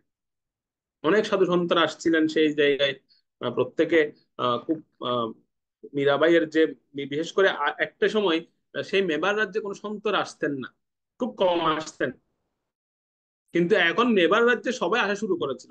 ওইটার পাশে হচ্ছে পুষ্কর তীর্থ, রাজস্থানে। তো এই পুষ্কর তীর্থ দর্শনের জন্য তখন সেই সময়ে সাধুরা এই মেবার রাজ্যে থাকা শুরু করেছে। মানে পুষ্কর তীর্থে যাওয়ার সময় প্রত্যেকে মেবার রাজ্য হয়ে যাচ্ছিলেন। মেবার রাজ্যে আসার কারণ হচ্ছে একটাই, মীরাবাইকে দর্শন করবেন। মীরাবাই মীরাবাইয়ের ভক্তির কথা সব জায়গায় ছড়িয়ে পড়ার কারণে সমস্ত সন্তরা এসে মীরাবাইকে দর্শন করতেন সেখানে। অনেকে আসা শুরু করলো। তো এটা এটা কিন্তু এটাও কিন্তু সবার পছন্দ হতো না। এই যে মীরাবাইকে সবাই দর্শন করতেন, মীরাবাইয়ের কাছে আসতেন, এটাও কিন্তু সবার পছন্দ হতো। কিন্তু যেহেতু মীরাবাইয়ের স্বামীর একটা বড় সাপোর্ট ছিল ওনার প্রতি, সেজন্য কেউ কিছু বলতেও পারতেন না। তো মেবারে এভাবে সাধু সন্তদের আগমন হচ্ছিল, ভাগবত ভগবত ভগবত কথা, ভগবানের কথা, হরিচর্চা, এসব সবকিছু হচ্ছিল। তো একটা সময় মুঘলরা আক্রমণ করেছিল সেই মেবার রাজ্য। তো মুঘলরা যখন আক্রমণ করে তখন মুঘলদের সঙ্গে এই ভোজরাজের প্রচন্ড যুদ্ধ হয়। অনেক বড় যুদ্ধ হয়। এই মেবার রাজ্যটা এমন ছিল সেখানে কিন্তু কেউ কোনোদিন আক্রমণ করতে পারতেন না, খুব শক্তিশালী রাজ্য ছিল। তো মুঘলদের দৃষ্টি কিন্তু এই রাজ্যের উপর পড়েছিল, তো তারা আক্রমণ করেছে, তাদের সঙ্গে ভোজরাজের খুব যুদ্ধ হয়। আর যুদ্ধে ভোজরাজ খুব বেশি আক্রান্ত হয়েছিল, আহত হয়েছিল। খুব মারাত্মকভাবে তিনি আহত হন। অনেকটা মৃত্যুর হাত থেকে তিনি বেঁচে এসেছেন বলা যায়। খুব মারাত্মকভাবে আহত হয়ে তিনি রাজ্যে চলে আসেন এবং ওনাকে চিকিৎসা দেওয়া হয়। ওনার সারা শরীর থেকে রক্তক্ষরণ হচ্ছিল যুদ্ধের কারণে। তো খুব গুরুতরভাবে তিনি আহত হয়েছিলেন সেই যুদ্ধে। এবং মীরাবাই তিনি সারা রাত জেগে ওনার স্বামীকে পাহারা দিতেন, ভোজরাজকে পাহারা দিতেন, সারা রাত ধরে বসে থাকতেন। তো মীরাবাই ভগবানের কাছে প্রার্থনা করতেন। তো একদিন যথারীতি কাল ঘুরতে ঘুরতেই একদিন সেই অক্ষয় তৃতীয়ার দিন আবার সমাগত হন, অর্থাৎ যেই দিন মীরাবাইয়ের বিয়ে হয়েছিল ভগবানের সঙ্গে, অক্ষয় তৃতীয়ার দিন। তো সেই অক্ষয় তৃতীয়ার দিন আসছে। তো মীরাবাই মনে মনে ভগবানকে বলছেন যে আগামীকাল তো অক্ষয় তৃতীয়া, আগামীকাল হচ্ছে আপনার সঙ্গে আমার প্রথম বিবাহ বার্ষিকী হবে। তো সুতরাং এইবার হলেও তুমি আমাকে দর্শন দাও, ভগবানকে প্রার্থনা করছেন। এই যে দেখুন, আমরা সেই গত পর্ব থেকে শুনছিলাম মীরাবাই ভগবানকে দর্শনের জন্য এত তীব্র আকাঙ্ক্ষা। কিন্তু তিনি ভগবানকে সেই, ভগবান যে বলেছেন যে তুমি কোনোদিন আমাকে দেখতে পাবে না, তুমি আমার দর্শন পাবে না, বা এক যুগ পরে তুমি আমার দর্শন পাবে। তো এই যে মীরাবাই এখনো অব্দি ভগবানকে পূর্ণাঙ্গ রূপে প্রত্যক্ষ রূপে কিন্তু দর্শন করতে পারেননি মীরাবাই, শুধু আবছা আবছা ভগবানের আভা অনুভব করছিলেন। ভগবানের অন্যান্য অঙ্গকান্তি দর্শন করছিলেন, কিন্তু ভগবানের শ্রী মুখমণ্ডল তিনি দর্শন করতে পারছিলেন। কারণ তিনি ভগবানকে চেহারা দেখাননি, একটা অপরাধ ছিল ভগবানের। তো মীরাবাই বলছিলেন ভগবানকে যে প্রভু এবার হলো আমাকে একটু পূর্ণাঙ্গ দর্শন দাও। পূর্ণাঙ্গ রূপে তোমাকে দেখতে চাই আমি, আগামীকাল তো আমাদের বিবাহ বার্ষিকী। তো এরকম স্বামীকে, স্বামী তো আছেন ভোজরাজ, তিনি অত্যন্ত আহত অবস্থায় তিনি শুয়ে আছেন বিছানায়, অচেতন অবস্থায় আছেন তিনি। সামান্য ওনার নিঃশ্বাসটা চলছে এরকম। আর এদিকে মীরাবাই, তিনি রাত জেগে ভগবানের কাছে প্রার্থনা করছেন যে প্রভু আমাকে দর্শন দাও, আগামীকাল আমাদের বিয়ের প্রথম বার্ষিকী। তো এদিকে তখন সেদিন রাতে, পরের দিন অর্থাৎ যখন অক্ষয় তৃতীয়ার দিন, সেদিন তো খুব সুন্দরভাবে তিনি গিরিধর গোপালের সেবা দিলেন এবং খুব সুন্দরভাবে সাজালেন, পুরো রাজপ্রাসাদ সাজিয়েছেন। তো সবাই তখন বলছিল, আরে এই মেয়েটা মনে হয় পাগল হয়ে গেছে, স্বামী একটা এরকম গুরুতর আহত, মৃত্যুর সঙ্গে পাঞ্জা লড়ছে, আর সে এখন আনন্দ উৎসব করছে, সে রাজ্য সাজাচ্ছে। সবাই এরকম বলা বলি করছিল সেই সময়। তো মীরাবাই তখন কি করছেন, তিনি সেদিন খুব সুন্দর করে রাজপ্রাসাদ সাজালেন এবং তিনি বলছেন যে আজকে হচ্ছে আমাদের বিবাহ বার্ষিকী। তো সবাই মনে করে নিয়েছে যে ভোজরাজের সঙ্গে ওনার বিবাহ বার্ষিকী, এটার উদযাপন করছেন তিনি। কিন্তু মীরাবাই উদযাপন করছিলেন ভগবানের সঙ্গে ওনার বিবাহ বার্ষিকী। এটাই তিনি, এটা এই জন্যই তিনি এরকম করে রাজ্য সাজাচ্ছেন। আর তিনি ধরে নিয়েছেন যে ভগবান আসবেন। তো মীরাবাই তিনি কি করেছেন, সেদিন রাতের বেলায় তিনি বসে আছেন, ভগবানের দর্শনের তীব্র আকাঙ্ক্ষা নিয়ে তিনি বসে আছেন। তিনি দর্শন করলেন যে সত্যি সত্যি ভগবান এসেছে, আর ভগবান ওনাকে হাতছানি দিয়ে রাখছেন। উনি দেখতে পেলেন ভগবান ওনাকে হাতছানি দিয়ে রাখছে, ভগবানের হাতটা দর্শন করেছেন তিনি, হস্তকমল দর্শন করেন, ভগবান ওনাকে ডাকছেন। তো ভগবানের যেই হাতছানি তিনি দেখেছেন ধরার জন্য, আর ধরার জন্য যাচ্ছিলেন কোন দিকে জানেন, যেদিকে হচ্ছে অর্থাৎ কোনো বিল্ডিং এ দেখবেন যেখানে হচ্ছে ব্যালকনি থাকে, ব্যালকনি অর্থাৎ যেদিকে হচ্ছে খালি, মানে খোলা একদম ব্যালকনি, সেরকম ব্যালকনির দিকে তিনি দেখতে পাচ্ছেন ভগবান এসেছেন, ভগবান ওনাকে হাতছানি দিয়ে রাখছেন। আপনি দৌড়ে যাচ্ছেন ভগবানকে ধরার জন্য, যে এই তো ভগবান এসেছেন, ভগবানকে আমি এখন দর্শন করবো। আর ব্যালকনি কিন্তু খোলা, আর তখনকার সময় রাজপ্রাসাদ থাকতো অনেক পাহাড়ের উপরে। তো দৈবক্রমে তখন ভোজরাজের হঠাৎ ওনার জ্ঞান ফিরে আসলো, উনি একটু করে তাকালেন, উনি দর্শন করলেন যে মীরাবাই দৌড়ে ব্যালকনির দিকে যাচ্ছে। আর মীরাবাই এমন ভাবে যাচ্ছেন যে হয়তো সে কাউকে ধরার জন্য যাচ্ছেন, তার সে বাহ্য জ্ঞান নেই। তো ভোজরাজ চিন্তা করলেন, মীরাবাই তো মাঝে মাঝে এরকম করেন, তো মীরাবাই যদি সেই ব্যালকনির দিকে নিচের দিকে পড়ে যান, তাহলে মিনিমাম প্রায় অনেক উঁচু পাহাড় থেকে মীরাবাই পড়বে, মীরাবাই মৃত্যু নিশ্চিত। তো ভোজরাজ কি করেছেন, তিনি কিন্তু তখন অনেক আহত, এবং ওনার শরীরে সব ব্যান্ডেজ করা হয়েছে, সারা শরীরে অনেক ওষুধই লাগানো হয়েছে। উনি সেই অবস্থায় মীরাবাইয়ের এই দশা দেখে, মীরাবাই দৌড়ে ঝাঁপ দিতে যাচ্ছেন, এটা দেখে ভোজরাজ পেছন থেকে গিয়ে তাড়াতাড়ি মীরাবাইকে ধরে ফেলেছেন। আর যেই মীরাবাইকে স্পর্শ করেছেন, মীরাবাই তো ভগবত প্রেমে মগ্ন, ওনার তো বাহ্য স্মৃতি নাই, বাহ্য জ্ঞান নেই ওনার। তো মীরাবাই তো তিনি অজ্ঞান হয়ে গেছেন, যে ভোজরাজ ওনাকে ধরেছেন। কিন্তু ভোজরাজের সেই কথা মনে পড়ে গেল যে ভোজরাজ বিয়ের সময় প্রতিজ্ঞা করেছিল বিয়ের আগে, যে তোমার অনুমতি ব্যতীত আমি তোমাকে কোনোদিন স্পর্শ করবো না। কিন্তু আজকে তিনি স্পর্শ করেছেন, আজকে তিনি মীরাবাইকে স্পর্শ করেছেন, তার মানে তিনি প্রতিজ্ঞা ভঙ্গ করেছেন। তো তিনি তো, মীরাবাই তো অচেতন হয়ে পড়ে আছেন, ভগবত বিরহে ভগবানের ভাব নাই। আর ভোজরাজ মীরাবাইয়ের চরণে পরে ক্ষমা চাচ্ছেন বারবার। সে আহত অবস্থা, ওনার শরীর থেকে রক্তকরণ হচ্ছে, প্রচুর পরিমাণে রক্তকরণ হচ্ছে, আর তিনি সে সময় ক্ষমা চাচ্ছেন যে আমাকে ক্ষমা করে দাও, আমি আমার প্রতিজ্ঞা রক্ষা করতে পারি, আমি আমার প্রতিজ্ঞা রক্ষা করতে পারি, তুমি আমাকে ক্ষমা করে দাও। এভাবে তিনি ক্ষমা চাচ্ছেন। তো হঠাৎ মীরাবাইয়ের জ্ঞান ফিরে আসলো। জ্ঞান যখন ফিরে এসে তিনি দেখতে পাচ্ছেন ভোজরাজ ওনার চরণে পরে ক্ষমা চাচ্ছেন। সঙ্গে সঙ্গে তিনি ওনার চরণটাকে সরিয়ে নিয়ে উনি বলছেন, হ্যাঁ আপনি কি করছেন, আপনি কেন এরকম করছেন আমার সাথে। তো বজরাজ বলছে, দেখো আমি তোমাকে দেয়া প্রতিজ্ঞা আমি ভঙ্গ করেছি, আমি তোমাকে তোমার কাছে প্রতিজ্ঞা করেছিলাম যে আমি তোমার ইচ্ছা বিধি তোমাকে স্পর্শ করবো না, কিন্তু তুমি যেহেতু ঝাঁপ দিতে যাচ্ছিলে, তোমার তো মৃত্যু হতো তুমি যদি এখান থেকে ঝাঁপ দিতে। তো সেজন্য আমি তোমাকে ঝাঁপ না দেওয়ার জন্য, সেখান থেকে ফিরিয়ে আনার জন্য আমি তোমাকে স্পর্শ করেছি, তোমাকে আমি ধরেছি। তো সেজন্য আমি আমি আমার প্রতিজ্ঞা ভঙ্গ করেছি। সুতরাং আমি আমি আর এই জীবন রাখতে চাই না। তো মীরাবাই বলছে, এটা কোনো, এটা আপনি প্রতিজ্ঞা ভঙ্গ করেন না, আপনি আপদকালীন সময়ে আপনি আমাকে রক্ষা, আমার এই দেহটাকে রক্ষা করেছেন, আমার তো ভগবত প্রাপ্তি এখনো হয়নি, আপনি আমাকে রক্ষা করেছেন, আমার দেহটাকে রক্ষা করেছেন, এটা আপনি প্রতিজ্ঞা ভঙ্গ করেননি। সুতরাং আপনি নিজেকে এরকম অপরাধী ভাববেন না। আর আপনি এই কাজটা কেন করতে গেলেন? আপনার এখন এই অবস্থা, আপনার শরীর থেকে রক্তক্ষরণ হচ্ছে। তো তখন মীরার স্বামী বলছে যে মীরা তখন একজন বৌদ্ধকে ডাকতে যাচ্ছেন, যে আমি একজন বৌদ্ধকে ডেকে নিয়ে আসি, আপনাকে তাড়াতাড়ি সুস্থ করুন। তো মীরার স্বামী তখন বলছে, তুমি আর কোনো বৌদ্ধকে ডাকবেন না, আমি এই প্রাণ ত্যাগ করতে চাই, আমি আর এই জীবন রাখতে চাই না। তো আমি এই প্রাণ ত্যাগ করার পূর্বে তোমাকে কিছু কথা বলতে চাই। তুমি আমার কথাগুলো একটু মনোযোগ দিয়ে শোনো, যেহেতু আমার প্রাণ হয়তো আর অল্প কিছু, এরপর আমি প্রাণ ত্যাগ করবো। তো মীরা ভাই তখন ওনার স্বামীর কাছে বসেছেন, বসে জিজ্ঞেস করছেন, হ্যাঁ বলুন। তো মীরার স্বামী তখন বলছেন যে দেখো, তুমি হয়তো ভাবতে পারো যে আমি তোমাকে হয়তো কামার্ত হয়ে বা আমি তোমাকে পাওয়ার জন্য তোমাকে আমি বিয়ে করেছি, কিন্তু আজকে তোমাকে কিছু সত্য কথা বলি আমি, আমি তোমাকে পাওয়ার জন্য বা কামার্ত হয়ে আমি তোমাকে বিবাহ করিনি। আমি তোমাকে একজন গুরু রূপে বিয়ে করেছিলাম, যে আমাদের রাজ্যে কিছু সবকিছু ছিল, আমাদের রাজ্যে ধন সম্পদ কোনো কিছুর অভাব ছিল না, কিন্তু একজন শুদ্ধ ভক্তের অভাব ছিল এই রাজ্যে। সেজন্য আমি তোমাকে বিয়ে করেছি। আর আমি তোমাকে বিয়ে স্ত্রী হিসেবে তোমাকে আমি বিয়ে করিনি, একজন গুরু হিসেবে তোমাকে আমি বিবাহ করেছি, বরণ করেছি আমি তোমাকে। আর দুটো বিষয়ের জন্য আমি তোমাকে বিশেষভাবে গ্রহণ করেছি, সে দুটো জিনিস কি? একটা হচ্ছে সাধু দর্শন, যেটা এই রাজ্যে আমাদের কোনোদিনও হতো না। আমাদের এই রাজ্যে অনেকে আসতো, কিন্তু আমি সাধু, যে সাধু, একজন প্রকৃত সাধুকে দর্শন করা, সেই সাধু দর্শন আমি কোনোদিন করতে পারিনি। তো তোমাকে যখন আমি প্রথম দিন দর্শন করি, সেদিন আমি বুঝতে পেরেছি যে সাধু ব্যক্তি কে,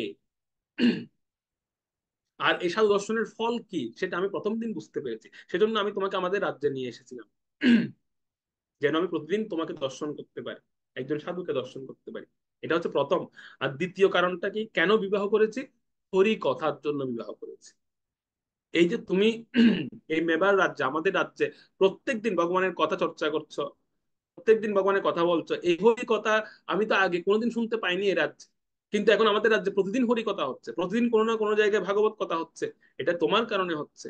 তো এই হরি কথা শ্রবণের জন্য আমি তোমাকে বিবাহ করেছি। এই মেবার রাজ্য এখন তীর্থক্ষেত্রে পরিণত হয়েছে। তো এখন শুধু মৃত্যুর আগে আমার একটি ইচ্ছে, দয়া করে তুমি আমার এই ইচ্ছেটা পূরণ করে দাও। মীরাবাই বলছেন, কি ইচ্ছা আপনার, বলুন। তখন মহারাজ ভোজরাজ তিনি বললেন যে আমার একটা ইচ্ছে, সেই ইচ্ছাটা হচ্ছে এই, যে একবারের জন্য আমাকে গিরিধর গোপালকে দর্শন করিয়ে দাও। একবার শুধু, আর আর আমার আর কোনো ইচ্ছা নেই, প্রত্যক্ষ দর্শন করিয়ে দাও। তো মীরাবাই বলছেন, এটা তো আমারই ভাগ্যে হয়নি দর্শন করা। আমি তো এই জন্যই লালাইতে, এই জন্য আমি এত কিছু করছি, কিন্তু আমি তো পূর্ণাঙ্গ দর্শন পাইনি এখন।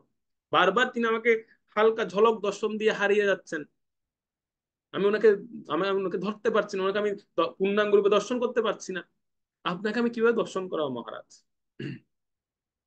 তো তখন স্বামী বলছেন যে না, যেহেতু আমি তোমাকে গুরু বরণ করেছি, তুমি চাইলে তুমি একবার বলো গিরিধর গোপালকে যেন আমাকে যেন একবার দর্শন দান করেন, প্রত্যক্ষ করুন। তো মীরার স্বামীর এই কথা শুনে মীরাবাই তখন গিরিধর গোপালকে প্রার্থনা করলেন। তিনি বললেন যে আমার স্বামীর তো এখন শেষ সময়, দয়া করে আপনি তাকে একবার দর্শন দিন। আমাকে দর্শন দিচ্ছেন না সেটা ভিন্ন কথা, কিন্তু আমার স্বামীকে একবার দর্শন।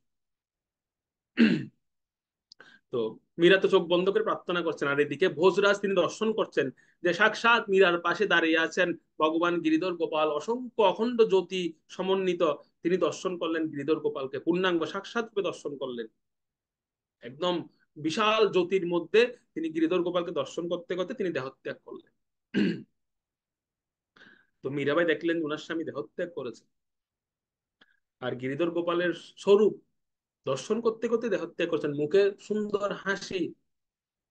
তো এটা দেখে মীরাবাইয়ের মধ্যে ভক্তি, গিরিধর গোপালের প্রতি যে ভক্তি এবং প্রেম, সেটা আরো বেশি বর্ধিত হবে। তিনি তখন নৃত্য করা শুরু করলেন, শৃঙ্গার করলেন, নিজে ভালো সুন্দর করে সাজলেন আগে, সে যে তিনি নৃত্য আরম্ভ করলেন, নৃত্য করা শুরু করলেন। তো ননদ শ্বশুর বা দেবর যারা ছিলেন, এরা সমালোচনা করা শুরু করেছেন যে কেমন মেয়ে, নিজের স্বামী মরে পড়ে আছে আর সে সেখানে নৃত্য করছে। আসলে মীরাবাই তো আনন্দে নৃত্য করছেন, গিরিধর গোপালের দর্শন করতে করতে ভোজরাজ দেহত্যাগ করছেন। প্রথম একদিন তিনি শোকগ্রস্ত ছিলেন নৃত্য করার পরে। পরের দিন থেকে তিনি স্বাভাবিকভাবে ভক্তি অনুশীলন করেছেন, আবার আগের মতোই তিনি আহ সেই গিরিধর গোপালের সেবা করা শুরু করেছেন। আমাদের ক্ষেত্রে হতো আমরা শোক করতে করতে আমাদের অবস্থা খারাপ হয়ে যাবে, কিন্তু মীরাবাই তিনি স্বাভাবিক হয়ে গিয়েছেন, তিনি পরের দিন থেকে তিনি আবার গিরিধর গোপালের সেবা করছেন। তিনি জানতেন, তিনি সবাইকে বলতেন যে আমার আমার যে স্বামী ভোজরাজ, তার অধোগতি হয়নি, সে ভগবত দর্শন করতে করতে ভগবত প্রাপ্তি হয়েছে তার, যেটা আমি এখনো পর্যন্ত পাইনি, যেটা আমার হয়নি সেটা আমার স্বামী প্রাপ্ত হয়ে গেছেন। সুতরাং কেন আমি শোক করবো তার জন্য? তো ভোজরাজের পরে, ভোজরাজের তো সবকিছু সম্পন্ন হলো যথারীতি। উনার পরে সেই মেবার রাজ্যের রাজা হলেন ভোজরাজের যে ছোট ভাই বিক্রমাদিত্য রানা। অনেকে রানা বলতো, ওনাকে শর্ট সংক্ষিপ্ত না, ওই ওই রাজ্যের যারা রাজা ওনাদের টাইটেলে ছিল রানা, এই রানা উপাধি থাকতো ওনাদের নামের মধ্যে।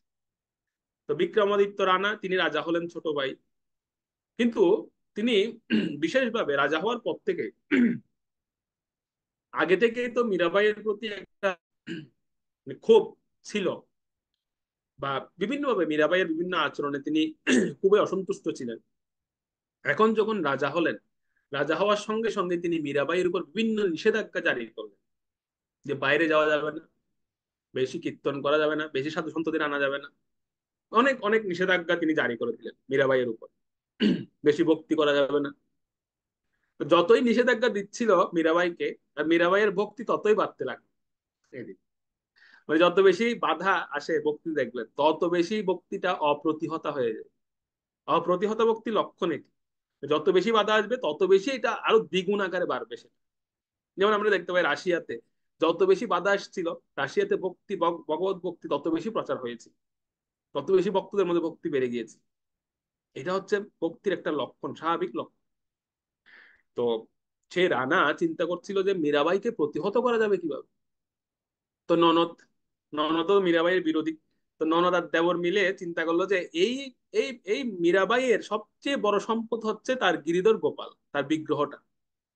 এটা যদি চুরি করে ফেলা যায়, এটা যদি সরিয়ে দেওয়া যায়, তাহলেই কিন্তু মীরাবাইকে মানে মেরে ফেলা বা মীরাবাইকে আর মারতে হবে না, এও এমনিতে মরে যাবে। যদি ওর বিগ্রহটা সরিয়ে নেওয়া যায়, ওর পুরো প্রাণটা হচ্ছে বিগ্রহের মধ্যে। তো ওনারা দুইজন মিলে, ননদ এবং দেবর মিলে ওনারা চিন্তা করলেন যে একটা বড় চোরকে ঠিক করা হোক এই বিগ্রহ চুরি করার জন্য। তো তাদের যে জেলখানা আছে জেলখানাতে গিয়েছেন, আর জেলখানায় গিয়েই ঘোষণা দিলেন যে যে যে চোর মীরাবাইয়ের বিগ্রহ চুরি করে এনে দিতে পারবে, তাকে, তার কোনো শাস্তি দেওয়া হবে না, তাকে সম্পূর্ণ মুক্ত করে দেওয়া হবে এই জেলখানা থেকে। সম্পূর্ণ ফ্রি তাকে দেওয়া হবে। তো সেখান থেকে সবচেয়ে যে বড় চোর সে বলছে আমি করবো চুরি। সে রাজি হয়ে গেলে, কারণ সে তো সে ছাড়া পেয়ে যাবে জেলখানা থেকে এই কাজের কারণে। এরকম অনেক সময় অনেকে করেন, অনেক বড় বড় কয়েদিদেরকে বিভিন্ন কাজ করতে দিয়ে তাদেরকে তাদের যে সাজা সেটা মওকুফ করে দেন।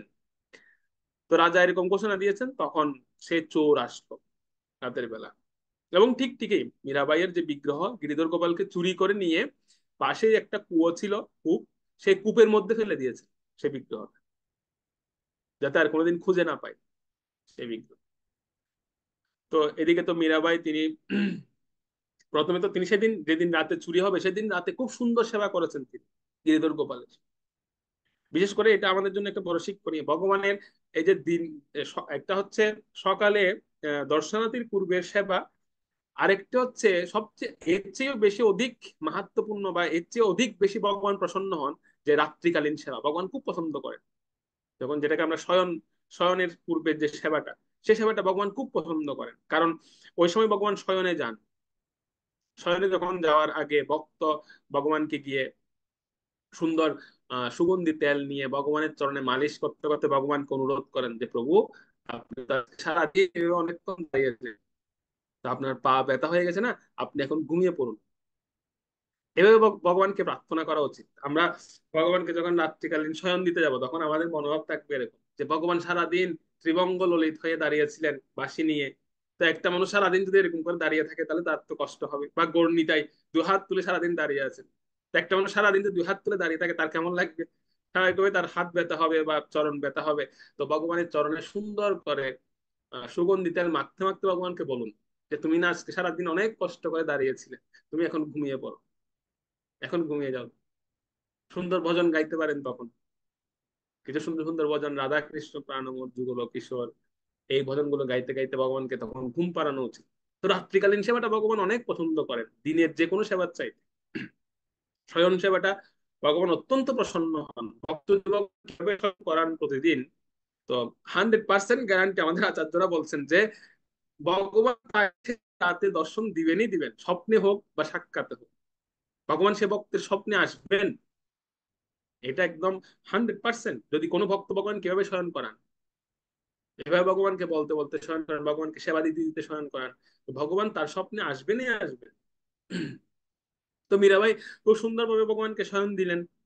ভগবানকে গান শুনিয়ে ভগবানকে ভগবানের চরণের তেল মালিশ করতে করতে ভগবানকে শয়ন দিলেন। আর এদিকে চোর কি করলো, ভগবানকে চুরি করে সেদিন রাতে নিয়ে কূপের মধ্যে ফেলে দিয়েছে। তো পরের দিন মীরাবাই যথারীতি ঘুম থেকে উঠেছেন, ঘুম থেকে উঠেই তিনি যেই ভগবানকে জাগরণের জন্য গিয়েছেন, আর গিয়েই দেখতে পেলেন যে ভগবান নেই সেখানে, ভগবানের বিগ্রহ নেই। অত্যন্ত বিরহ কাতর হয়ে পড়লেন। খাওয়া দাওয়া ছেড়ে দিয়েছেন প্রায় 3 থেকে 4 দিন তিনি কোনো কিছু গ্রহণ করছেন না, ভগবানের বিরহে খুব ক্রন্দন করছেন। এবং তিনি চিন্তা করছেন যে ভগবান কোথায় গেলেন। খুব খুব খুব বেশি তিনি কষ্ট পেয়েছেন যে ভগবানকে না দেখতে পেয়ে। তো এদিকে আহ মীরার যে দেবর বা ননদ ওনারা ছিলেন, ওনারা চিন্তা করলেন যে ভগবানকে তো সরিয়ে দিয়েছে, তো এখন কি করা যায়, এখন কি করব। এখন তো একে একে রেখে লাভ নেই, একেও মেরে ফেললে ভালো হয়। তো ওনারা কি করেছেন, একটা বক্সের মধ্যে একটা বিষাক্ত সাপ ঢুকিয়ে দিয়ে সেই বক্সটা নিয়ে গিয়েছেন মীরাবাইয়ের কাছে। আর গিয়ে বলছেন, আরে মীরা তুমি কান্না করছো কেন। মীরা বলছেন, আরে কান্না করবো না, আমার আমার যে প্রাণ, আমার যে নাথ, আমার গিরিধর গোপাল সেই চলে গিয়েছে, তো আমি কান্না করবো না তো কি করবো। তো সেই ননদ এবং দেবর বলছে, আরে তোমার ভগবান কোথাও যায়নি, তোমার ভগবান এই বক্সের মধ্যে আছে, আমরা নিয়ে এসেছি বক্সে করে। মানে তাদের প্ল্যানিং ছিল এরকম যে মীরাবাই যেই ভগবানের জন্য ভগবানকে দেখার জন্য বক্স খুলবে, এই সময় ভগবান ছবল দেবে, সাপ ছবল দেবে। তো মীরাবাই তো অত্যন্ত খুশি হয়ে গেছেন, মীরা বলছে কই কই দেই, দাও দাও দাও আমাকে দাও। তো বক্স খুব সুন্দর বক্স, একদম স্বর্ণখচিত বক্স নিয়ে এনেছে। মীরাবাই তো অত্যন্ত ভক্তিতে গদগদ হয়ে সেই বক্স খুলেছেন, আর খুলে হাত দিয়েছেন। সত্যিকার অর্থে হাত দিয়ে তিনি দর্শন করলেন ওনার গিরিধর গোপাল তার মধ্যে বসে আছে। সে বিগ্রহ দর্শন নিয়ে নিলেন। আর মীরাবাই তো অত্যন্ত প্রসন্ন হয়ে গেলেন যে আপনাদের, মীরাবাই বললেন যে আমি জীবনেও আপনাদের ঋণ শোধ করতে পারবো না, আমি ভগবানকে কত কষ্ট করে খুঁজছি, আর ভগবানকে আপনারা স্বয়ং নিয়ে এসেছেন, আপনাকে আমি ঋণী। আর এদিকে দেবর আর নরত্ব অবাক, আরে বক্সের মধ্যে তো সাপ ঢুকিয়েছিলাম, এটা ভগবান গিরিধর গোপাল হয়ে গেল কিভাবে, আমরা তো কাল সর্প ঢুকিয়ে দিয়েছিলাম সেই বক্সের মধ্যে, কিন্তু এটা দেখতে পাচ্ছি স্বয়ং ভগবান, যাকে মারার জন্য তো প্ল্যানিং করলাম সে তো মরলই না, বরং যে বিগ্রহটা লুকিয়েছি ওই বিগ্রহ চলে আসলো কিভাবে এখানে। তখন কিছু প্রতাপ তারা বুঝতে পারছিল যে মীরাবাইয়ের এই বিগ্রহটা সাধারণ বিগ্রহ নয়, এই বিগ্রহ সরিয়ে ফেলা বা এই বিগ্রহকে ফেলে দেওয়া, এটা করলে এটা কোনোদিনও সম্ভব নয়, এই বিগ্রহ ঠিকই আবার চলে আসবে মীরাবাইয়ের কাছে। তো বিগ্রহ দিয়ে হবে না কাজ, বিগ্রহ দিয়ে তাকে মারা যাবে। তারা কি করলো, এরপরে তারা চলে গেলো একজন বৈদ্যের কাছে চলে গিয়েছে। তারা বৈদ্যের কাছে গিয়ে বলছে যে সে এক এক ভয়ঙ্কর তান্ত্রিক, তিনি ভয়ঙ্কর তান্ত্রিক তান্ত্রিক ছিলেন। সে তান্ত্রিকের কাছে গিয়ে তখন বললেন, তান্ত্রিককে বলছেন যে যে আমাদেরকে সবচেয়ে যে বিষাক্ত বিষ, সেই বিষটা আমাদেরকে দিন। তান্ত্রিক বলছে, কেন এরকম বিষ নিয়ে তোমরা কি করবে, বলছে এটা আমাদের লাগবে, এটা কাজে লাগবে। তো সেই তান্ত্রিক সবচেয়ে যে বিষাক্ত বিষ, যেটা কালকুট বিষের সমান, মানে যার বাতাস যদি কারো নাকে লাগে সব তৎক্ষণাৎ সে মারা যাবে, সে বিষটা এমন ভয়ঙ্কর। তো সেই রকম কালকুট বিষের মতো বিষ সে বৌদ্ধ অনেক অর্থের বিনিময়ে সে রাজা তিনি কিনে নিয়েছেন। আর কিনে এনে ওই পথ দিয়ে একজন যাচ্ছেন, একজন একজন সাধক যাচ্ছিলেন মীরাবাইকে দর্শন করার জন্য, তাকে ধরে এনেছেন। ধরে এনে বলছেন যে কোথায় যাচ্ছ, বলছে মীরাবাইকে দর্শন করতে যাচ্ছে। আচ্ছা এটা কি নিয়েছো হাতে, বলছে এটা চরণামৃত নিয়ে যাচ্ছি ভগবানের মীরাবাইয়ের জন্য। ও আচ্ছা চরণামৃত নিয়ে যাচ্ছ, ঠিক আছে।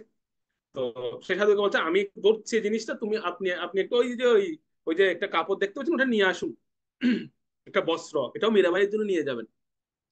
তো সাধু কি করেছেন, চরণামৃতের পাত্রটা রাজাকে দিয়ে বস্ত্রটা আনতে গিয়েছেন, আর এদিকে রাজা কি করেছেন, চরণামৃতের মধ্যে বিষ মাখিয়ে দিয়েছে, বিষটা ফেলে দিয়েছে।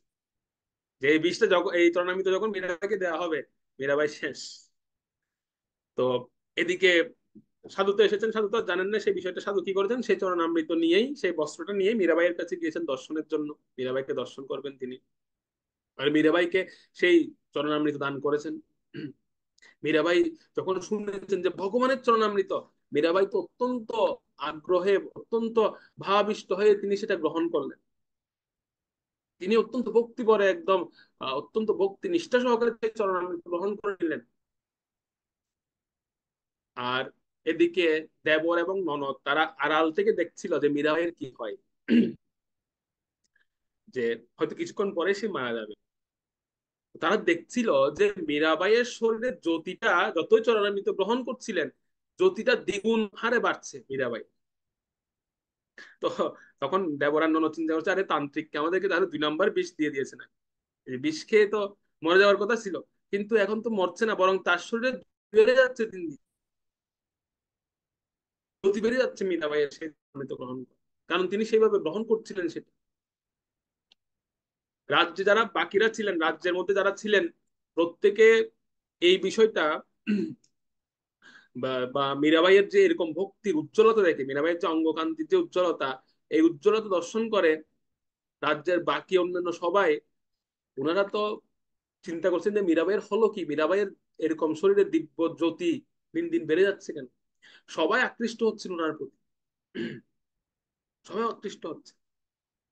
তো দেবর এবং ননদের মধ্যে একটা ভয় কাজ করছিল যে এরকম যেভাবে সবাই মীরাবাইয়ের প্রতি আকৃষ্ট হচ্ছে, সে না আবার পরবর্তীতে রাজদ্রোহ করে বসে, মানে সে যদি আমার বিরুদ্ধে ষড়যন্ত্র করা শুরু করে, তখন যে যদি আমি আমি রাজা হয়েছি, দেবর চিন্তা করছে, তো যদি সে আমার বিরুদ্ধে রাজদ্রোহ করে বসে তাহলে তো অসুবিধা। তাদের ভয় হলো। একদিন কি করলেন তারা, আহ মীরাবাইয়ের জন্য যারা ফুল তোলেন, সেই ফুলের সাজিতে আরেকটি বিষধর সাপ দিয়ে, সে ফুলের উপরে কিছু ফুল দিয়ে সে ফুলের সাজিটা দিয়ে দিয়েছে। তো মীরাবাইয়ের কাছে যখন সেই ফুলের সাজি রাখা হলো এবং দূর থেকে তারা দেখছিলেন কি হয় ঘটনা, মীরাবাই তো ফুলে হাত দিয়ে ফুল দিচ্ছেন ভগবানকে, আর যেই ওই সাজিতে যেই সঙ্গে সঙ্গে হাত দিয়েছেন, দেখতে পেলেন যে একটা সুন্দর ফুলের মালা, অর্থাৎ সেই সাপটা ফুলের মালা হয়ে গেছে। সুন্দর একটা ফুলের মালা হয়ে তিনি তিনি বলছেন, ও আচ্ছা, এটা কে পাঠিয়েছে? তখন সখীরা বলছে, এটা হচ্ছে, এটা আপনার দেবর পাঠিয়েছেন। ও আচ্ছা, তার এত ভক্তি আমার গিরিধর গোপালের জন্য, সে মালা পাঠিয়েছে, মালাটা গিরিধর গোপালকে পরিয়ে দিয়েছে। সাপটাই মালা হয়ে গেছে। এই দৃশ্য দেখে ননদ যিনি ছিলেন উদাবাই, তিনি মীরাবাইয়ের চরণে এসে পড়লেন। তিনি বললেন যে আমি অনেক অপরাধ করেছি, অনেক পাপ করেছি, আপনাকে মারার জন্য আমি অনেক প্ল্যান করেছি, অনেক কিছু করেছি, আপনি আমাকে ক্ষমা করে দিন। অনেক ক্ষমা চাইলেন মীরাবাইয়ের কাছে। মীরাবাই বলছেন না, ভক্তিতে হচ্ছে এরকম যে ভক্তিতে যদি, মীরাবাই একটা সুন্দর কথা বলছিলেন ওই ননদকে, মীরাবাই বলছিলেন যে ভক্তিতে যদি বাধা না আসে, বা বক্তৃতা যদি কোনো প্রতিবন্ধকতা না আসে, তাহলে সেই বক্তৃতা কোনো টেস্ট নেই, সেই বক্তৃতা কোনো আসলে সেখানে কোনো রুচি হয় না আমাদের, বা সেই বক্তৃর প্রতি আমাদের আকর্ষণ হয় না। বক্তৃতে বাধা আসাটাই উচিত, বক্তৃতে বাধা আসা উচিত। আর তুমি যে আমার বাধা হয়ে এসেছো, সেটা আমাকে গিরিধর গোপালের জন্য, গিরিধর গোপালের প্রতি যে প্রেম, সেটাকে আরো দ্বিগুণ বাড়িয়ে দিয়েছে, দ্বিগুণ বাড়িয়ে দিয়েছে। তখন উদাবাই তিনি মীরাবাইয়ের কাছ থেকে তুলসী মালা গ্রহণ করলেন, জপের মালা গ্রহণ করলেন তিনি, এবং তিনি ভক্ত হয়ে গেলেন। তো এদিকে দেবর রানা, আহ, মহাপ্রতাপ রানা, তিনি চিন্তায় পড়ে গেছেন যে কি করব। আরে যে আমার বোনটা আমার পক্ষে ছিল, সেও তো এখন মীরাবাইয়ের পক্ষ হয়ে গেছে, এখন কি করা যায়। তো তখন সৈনিকরা এসে আহ, সেই মহারাজ রানাকে খবর দিলেন যে মহারাজ, আপনার বৌদি রাতের বেলা পরপুরুষের সাথে কথা বলে। এই যে, এটা হচ্ছে লাস্ট পরীক্ষা ভগবানের, চরিত্রের উপর কলঙ্ক, এটা আসবেই। তো এবার আগের পরীক্ষাগুলো সব শেষ, এখন লাস্ট পরীক্ষা আসছে, এখন চরিত্রের উপর দোষ। কি দোষ? যে আপনার বৌদি রাতের বেলা পরপুরুষের সঙ্গে কথা বলেন। আচ্ছা, কি কথা বলেন? বলছে, হ্যাঁ, মনে হয় কোনো, আমরা তো বাইরে পাহারা দিই, আমাদের মনে হয় ভেতরে কেউ আছেন, আপনার বৌদি তার সঙ্গে খুব হাসেন, খুব সুন্দরভাবে কথা বলেন তার সাথে, এবং তার সঙ্গে মাঝে মাঝে এরকমও শোনা যায় যে আহ, তাকে আবার আসতে বলেন, তাকে নিমন্ত্রণ করেন, এবং তার জন্য রান্না করেন তিনি। তো এটা আসলে কি, আমরা আমাদের তো আর ভেতরে প্রবেশের অধিকার নেই। সৈনিকরা বলছে রাজাকে যে আমাদের তো আর আমরা তো ভেতরে গিয়ে দেখতে পারি না, তো দয়া করে আপনি একটু এটা, আপনি আপনি একটু আপনার গোয়েন্দা বা আপনি অনুসন্ধান করে দেখুন আসলে কে আসে মীরাবাইয়ের সেই কুটিরে বা সেই প্রাসাদে, কে আসে রাতের বেলা। তো একদিন তিনি এই মহারানা তিনি গেলেন, রানা প্রতাপ তিনি গেলেন, তিনি তরবারি হাতে নিয়ে গিয়েছেন, লুকিয়ে লুকিয়ে গিয়েছেন দেখার জন্য আসলে কে, এই ব্যক্তিটা কে, কে আসে তার কুটিরে, লুকিয়ে আছেন তিনি। তো যেই ভগবানের আসার সময় হয়, মানে ভগবান যখন আসছে, মীরাবাই তো খুব প্রসন্ন হয়ে যান ভগবান। আর মীরাবাই যেহেতু ভগবানকে জাস্ট উপলব্ধি করেন, অর্থাৎ ভগবান আসছেন এটা কিভাবে বোঝা যায়, যে মীরাবাই বুঝতেন যে ভগবানের আতরের গন্ধে চারিদিক ভরে যেত, সেই কক্ষ ভরে যেত, খুব সুন্দর আতরের গন্ধ পাওয়া যেত, এবং ভগবানের নূপুরের ধ্বনি তিনি শুনতেন, ভগবানের মাঝে মাঝে ভগবানের বসন তিনি দেখতে পেতেন। তো মীরাবাই তখন বুঝতেন যে হ্যাঁ ভগবান এসেছেন, এবং কথা বলতেন ভগবানের সঙ্গে, ভগবানের কথা বলতেন মীরাবাইয়ের সাথে। তো যেই ভগবান এসেছে, ভগবানের আতরের গন্ধ, সর্বপ্রথম আতরের গন্ধ যখন সেই রুমে একদম ছড়িয়ে পড়েছে চারিদিকে, তো এই গন্ধটা সেই দেবরের নাকেও প্রবেশ করেছে, যেহেতু সে পেছনে লুকিয়ে লুকিয়ে দেখছিল যে কে আসে, তার নাকেও প্রবেশ করেছে। আর যেই তার নাকে আতরের গন্ধ প্রবেশ করেছে, সঙ্গে সঙ্গে তার মন পরিবর্তন হয়ে গেছে, সাথে সাথে তার মন পরিবর্তন। সে বলছে যে এটা তো আর কেউ, অন্য কেউ নয়, এরকম আতরের গন্ধ তো আমি আর জীবনে কোনোদিন পাইনি, এটা তো আর অন্য কেউ নয়, এটা স্বয়ং গিরিধর গোপালই এসেছেন। তখন তিনি দৌড়ে গিয়ে মীরাবাইয়ের কাছে ক্ষমা চাচ্ছেন যে আমাকে ক্ষমা করে দিন, আমি ভুল করেছি, আমি আপনাকে সন্দেহ করেছি, আপনি হচ্ছেন আমাদের রাজ্যের শোভা, আমাদের অলংকার, দয়া করে আমাকে ক্ষমা করে দিন। তো মীরাবাই তখন বলেন যে না, তোমার কোনো দোষ নেই, যে আসলে আমার বহুদিনের ইচ্ছা, যে আমি আমার স্বামীকে কথা দিয়েছিলাম, যখন আমার স্বামী দেহত্যাগ করছিল তখন মীরাবাই একটা কথা দিয়েছিল ওনার স্বামী, যে এই মেবার রাজ্যে যতদিন পর্যন্ত না সবার মধ্যে ভক্তি জাগরিত করতে পারবেন না তিনি, ততদিন পর্যন্ত তিনি এই মেবার রাজ্যে থাকবেন। এই মেবার রাজ্যে যতই ওনার উপর বিপদ আসুক, কোনোদিন তিনি এই রাজ্য ছেড়ে যাবেন না। কিন্তু যেদিন তিনি দেখবেন যে সবার মধ্যে ভক্তি সঞ্চারিত হয়েছে, সবাই ভগবানের প্রতি ভক্তি জাগরিত হয়েছে, সেদিন উনি মেবার রাজ্য পরিত্যাগ করবেন।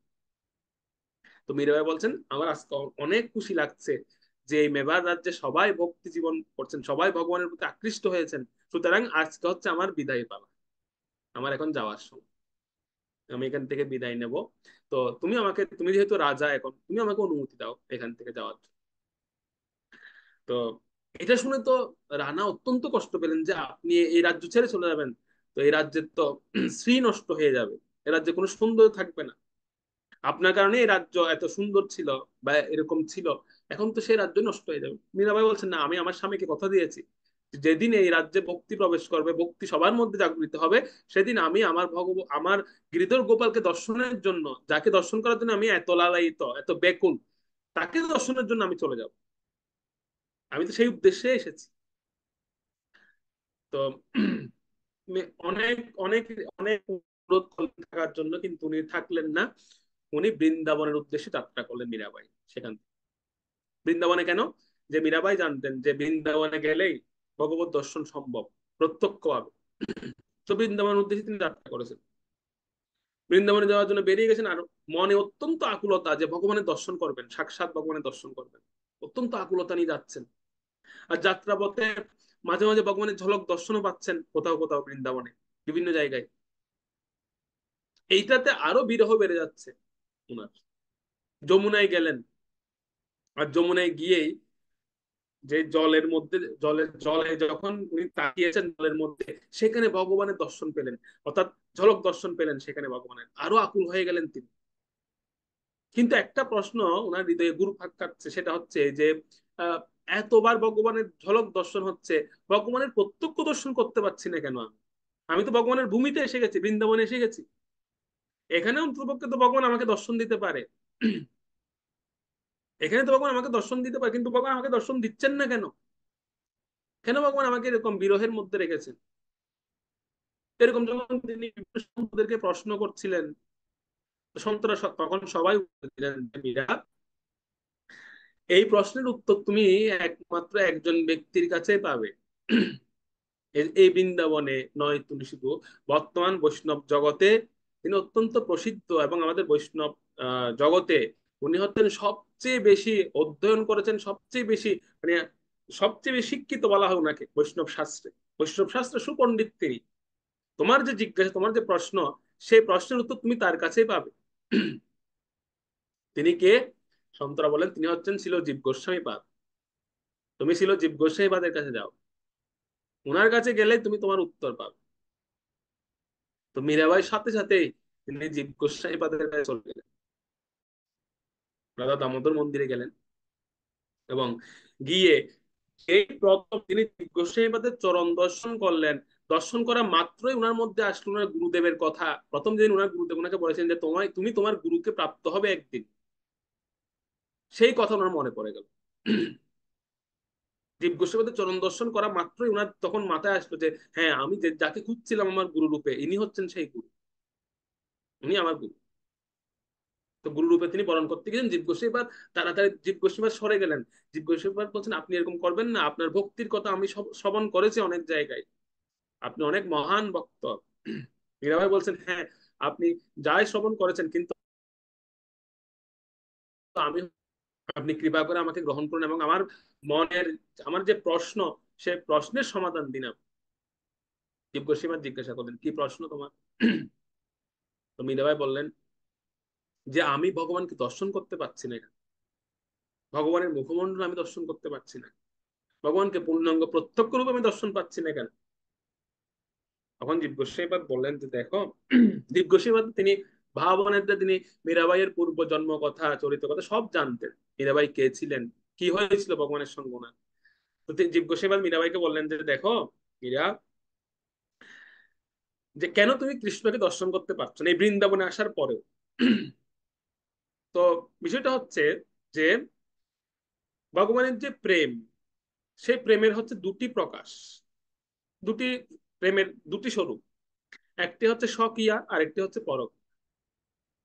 তো তুমি বৃন্দাবনের ভূমিতে এসেছো ভগবানকে দর্শন করার জন্য, কিন্তু বৃন্দাবনের যে প্রেম, ব্রজগোপিকাদের যে প্রেম, সেটি হচ্ছে, সেটি ছিল কি প্রেম? সেটি হচ্ছে পরকীয়া প্রেম।